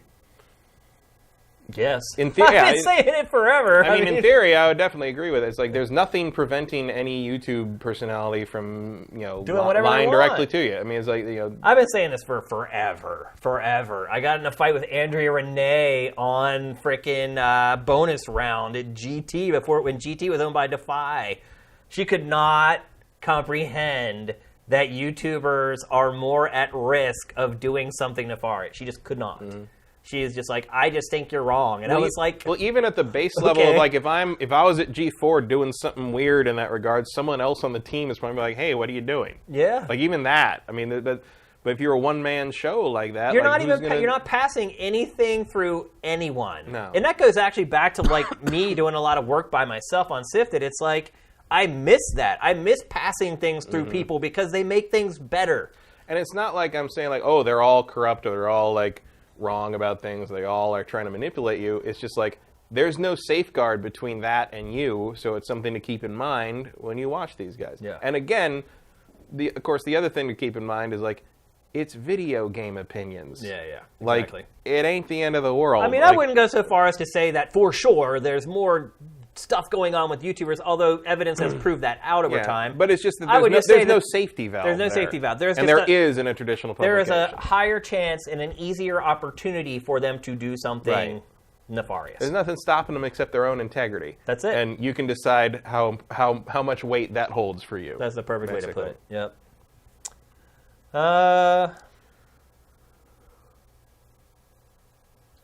What Castlevania-like game would you recommend? From Joaquim Dragoon. Castlevania-like? Yeah. Not Castlevania?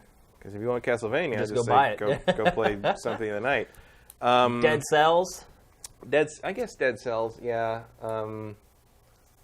I watched a video. Axiom Verge is more like Metroid. Yeah, I'm thinking... But I mean, Metroid is Castlevania, really. I mean, that's why they call it Metroidvania. I mean, it depends which Castlevania. I mean, you want classic Castlevania, which is more of a really hard-as-nails, side-scrolling action platformer, or you want, Metroidvania, which is sort of what Iga turned it into with Symphony of the Night going forward. Right. Symphony of the Night and probably Order of Ecclesia or Aria of Sorrow are probably your best bets in terms of like those kind of games.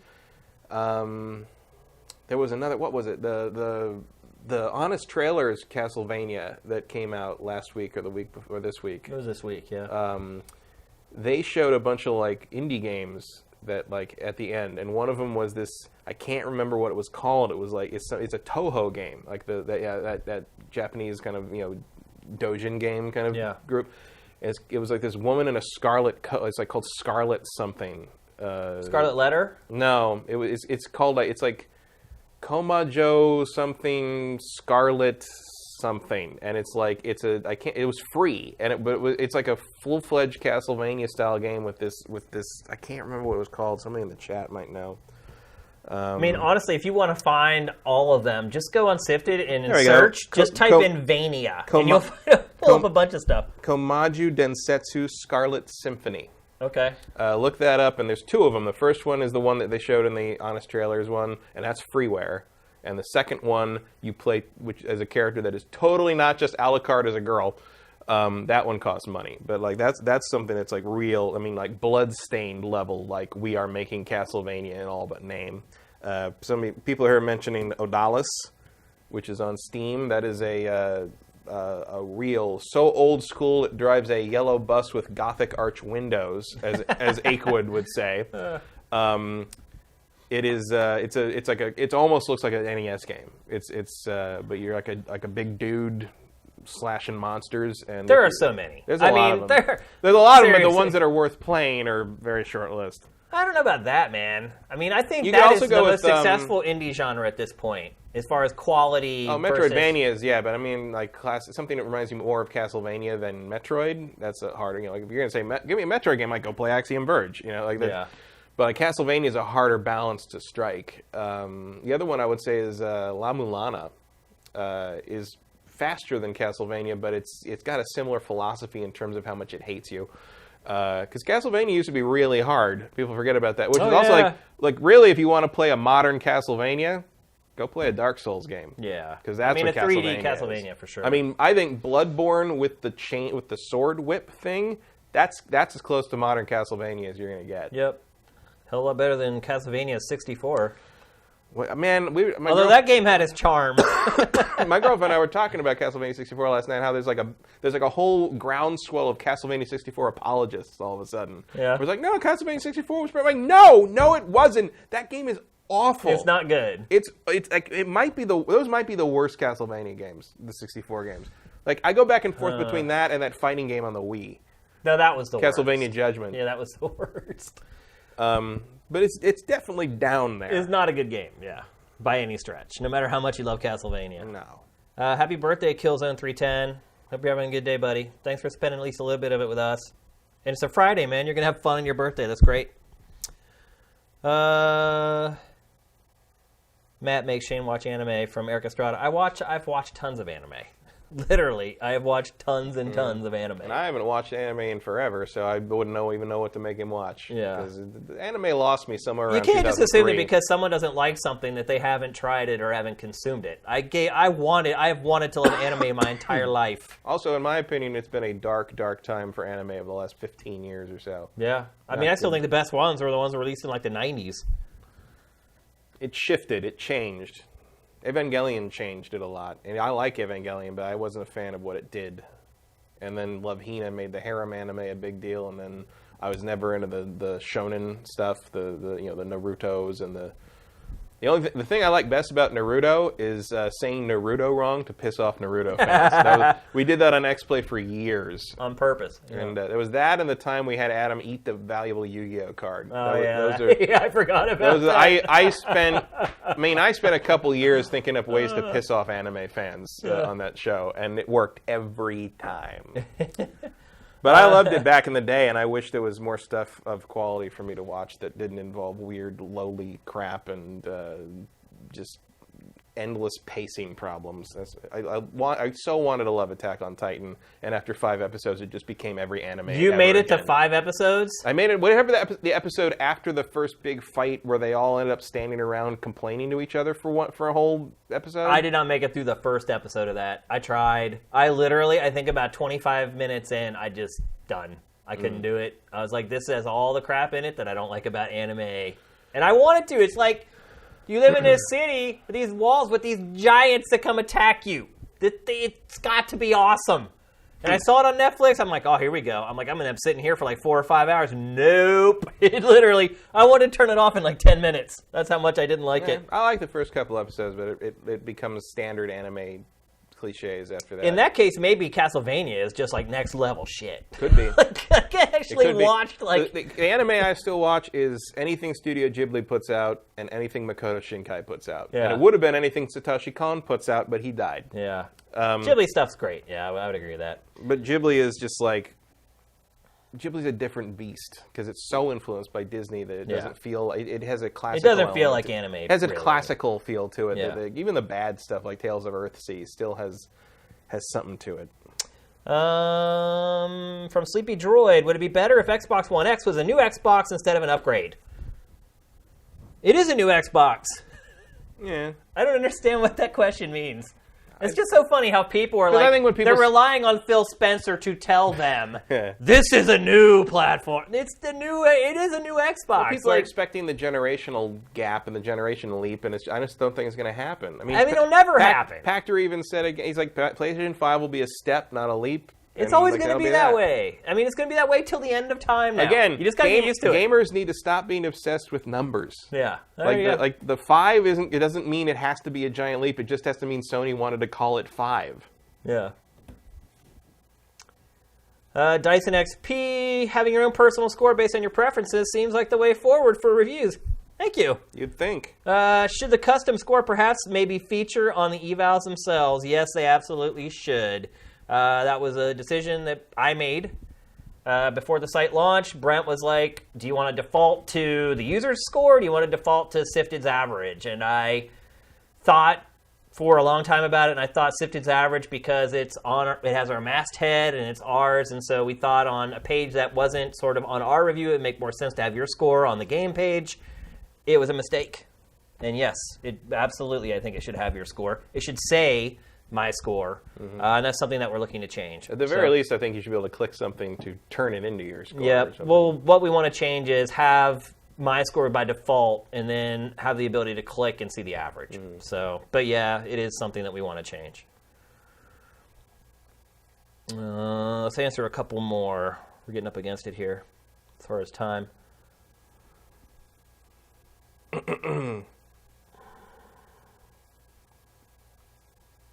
Drunken Elvis, did either of you guys grab a mini SNES? I was lucky enough to grab one. They haven't even got on sale here yet. Yeah, there's nothing gone up yet. They've sold out everywhere else. We haven't even been able to buy them yet here. No, I don't expect to get one really. I'm gonna try. I'll try. Like, but I have alerts set up. I'm gonna try, but I do not expect to succeed. Yeah, you're probably right. You know, I would love to get one, but at the same time, it's like I have everything on it in cartridge form. I mean, I could play it. Yeah. It's not for me about playing the games on it. It's just like you have. I just want it. I mean, I do want to play Star Fox 2. Yeah, I guess you're right. That's crazy. You look at but I think that ROM's out there already, though. Yeah, but it's just like you look at the schedule now, and it's like you see the list of things that are coming out, and somewhere in there there's SNES. Yeah. On the list, I'm just like, that's crazy. Yeah. Super Nintendo games coming out in 2017. It is. But yeah, they haven't even gone on sale in the U.S. yet, so we can't even try to buy one yet. Jay Reed, they might have gone on sale while we were here. We missed them all. Been over. It's absolutely true. Yeah. I mean, you would miss them if something like that happened. Yabaka PC, did you guys play Hollow Knight? I have not played Hollow Knight. Have you? I got Hollow Knight in the Steam sale, but the Steam sale was happening while I was out of town, so I have not really caught up on everything I bought yet. Maybe next week we can talk about it then. J Reed Vic7 asks you, being in sort of a Netflix-like position where you have access to a lot of people's preferences, tastes, and consumption patterns in regards to games, what are some interesting things you've learned? Oh boy, man, I could talk about that for hours. I think what struck me the most is how people are willing to read a headline, and that's good enough. Because we can look at the traffic we get on our page, and then we can see how many people actually clicked on something to get more details. And I think maybe that's a testament to kind of what we're doing, because we take away the clickbait.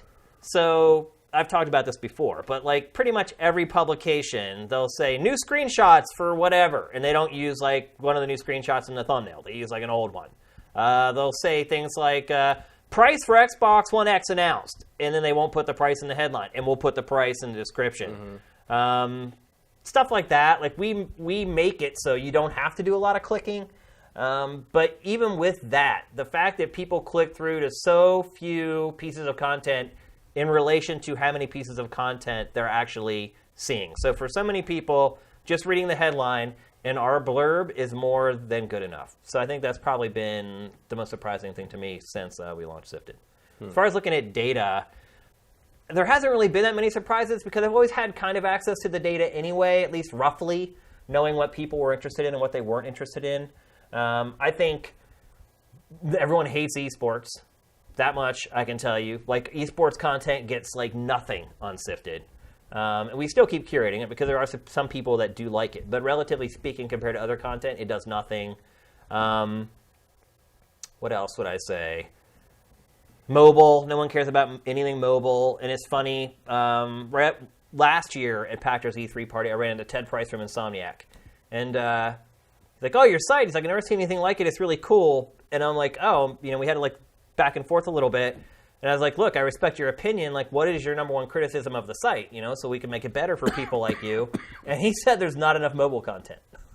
So, and then I told him, I'm like, it is by far the least viewed content on the site. It is by far the category that's voted down to 0 the most when people set up their SIFs. He's like, really? So, he's older and he plays mobile games now. I mean, a lot of the older developers play mobile games, and he's one of them. So yeah. Just quickly, that's probably the stuff. A more attractive proposition working on a mobile game than working on yet another epic, sprawling 3-year project. Oh yeah, I mean, certainly for more instant gratification. So, all right, I think we're gonna cut it there, folks. We just hit the 3-hour mark for GameFace 94. Another epic episode for you guys. Hope everyone's having an excellent summer. Stay tuned over the next couple days on the site. A new episode of Geif is coming, people. It's been a while. I was going to point out, I think I said this in the comments, but watching the show while I was gone, when you have guests on, you have to raise this chair. Oh, no, I know. Or you look like a giant next to them because I have a long torso, so like we're the same height roughly. Yeah. But I look way taller than you if we're sitting in equal chairs. I think I may actually even be like a little bit taller than you. Maybe. But your torso is like an extra foot longer than mine. Tiny, stumpy little legs. Yeah, and, it's crazy. And I have really long legs. Yeah, and you remember the time... We're like extremes. Yeah, so I don't remember what we were doing. I think it was a game draft, but like we had switched seats because our names were on opposite sides. Actually, let's switch seats right now and show them. Because like we had to switch chairs because I looked gigantic next to you. Hopefully the cord reaches here. It'll make it.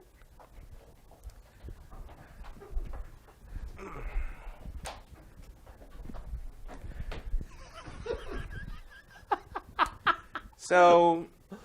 Yeah, so this is basically what it looked like when like Brent and Brendan were on. It was like this tiny little man speaking to Shane the giant. Hi. That's funny. All right, people, have a little bit of fun at the end of the episode here. Hope you guys have a great weekend. A GameFace is coming. It's been a while since we put one of those out. Excited about that. We launched a new show this week. We've launched like 3 new shows in the last like 3 weeks. I hope you guys like them. We're working hard here. So everyone have a great weekend. GameFace is up and out.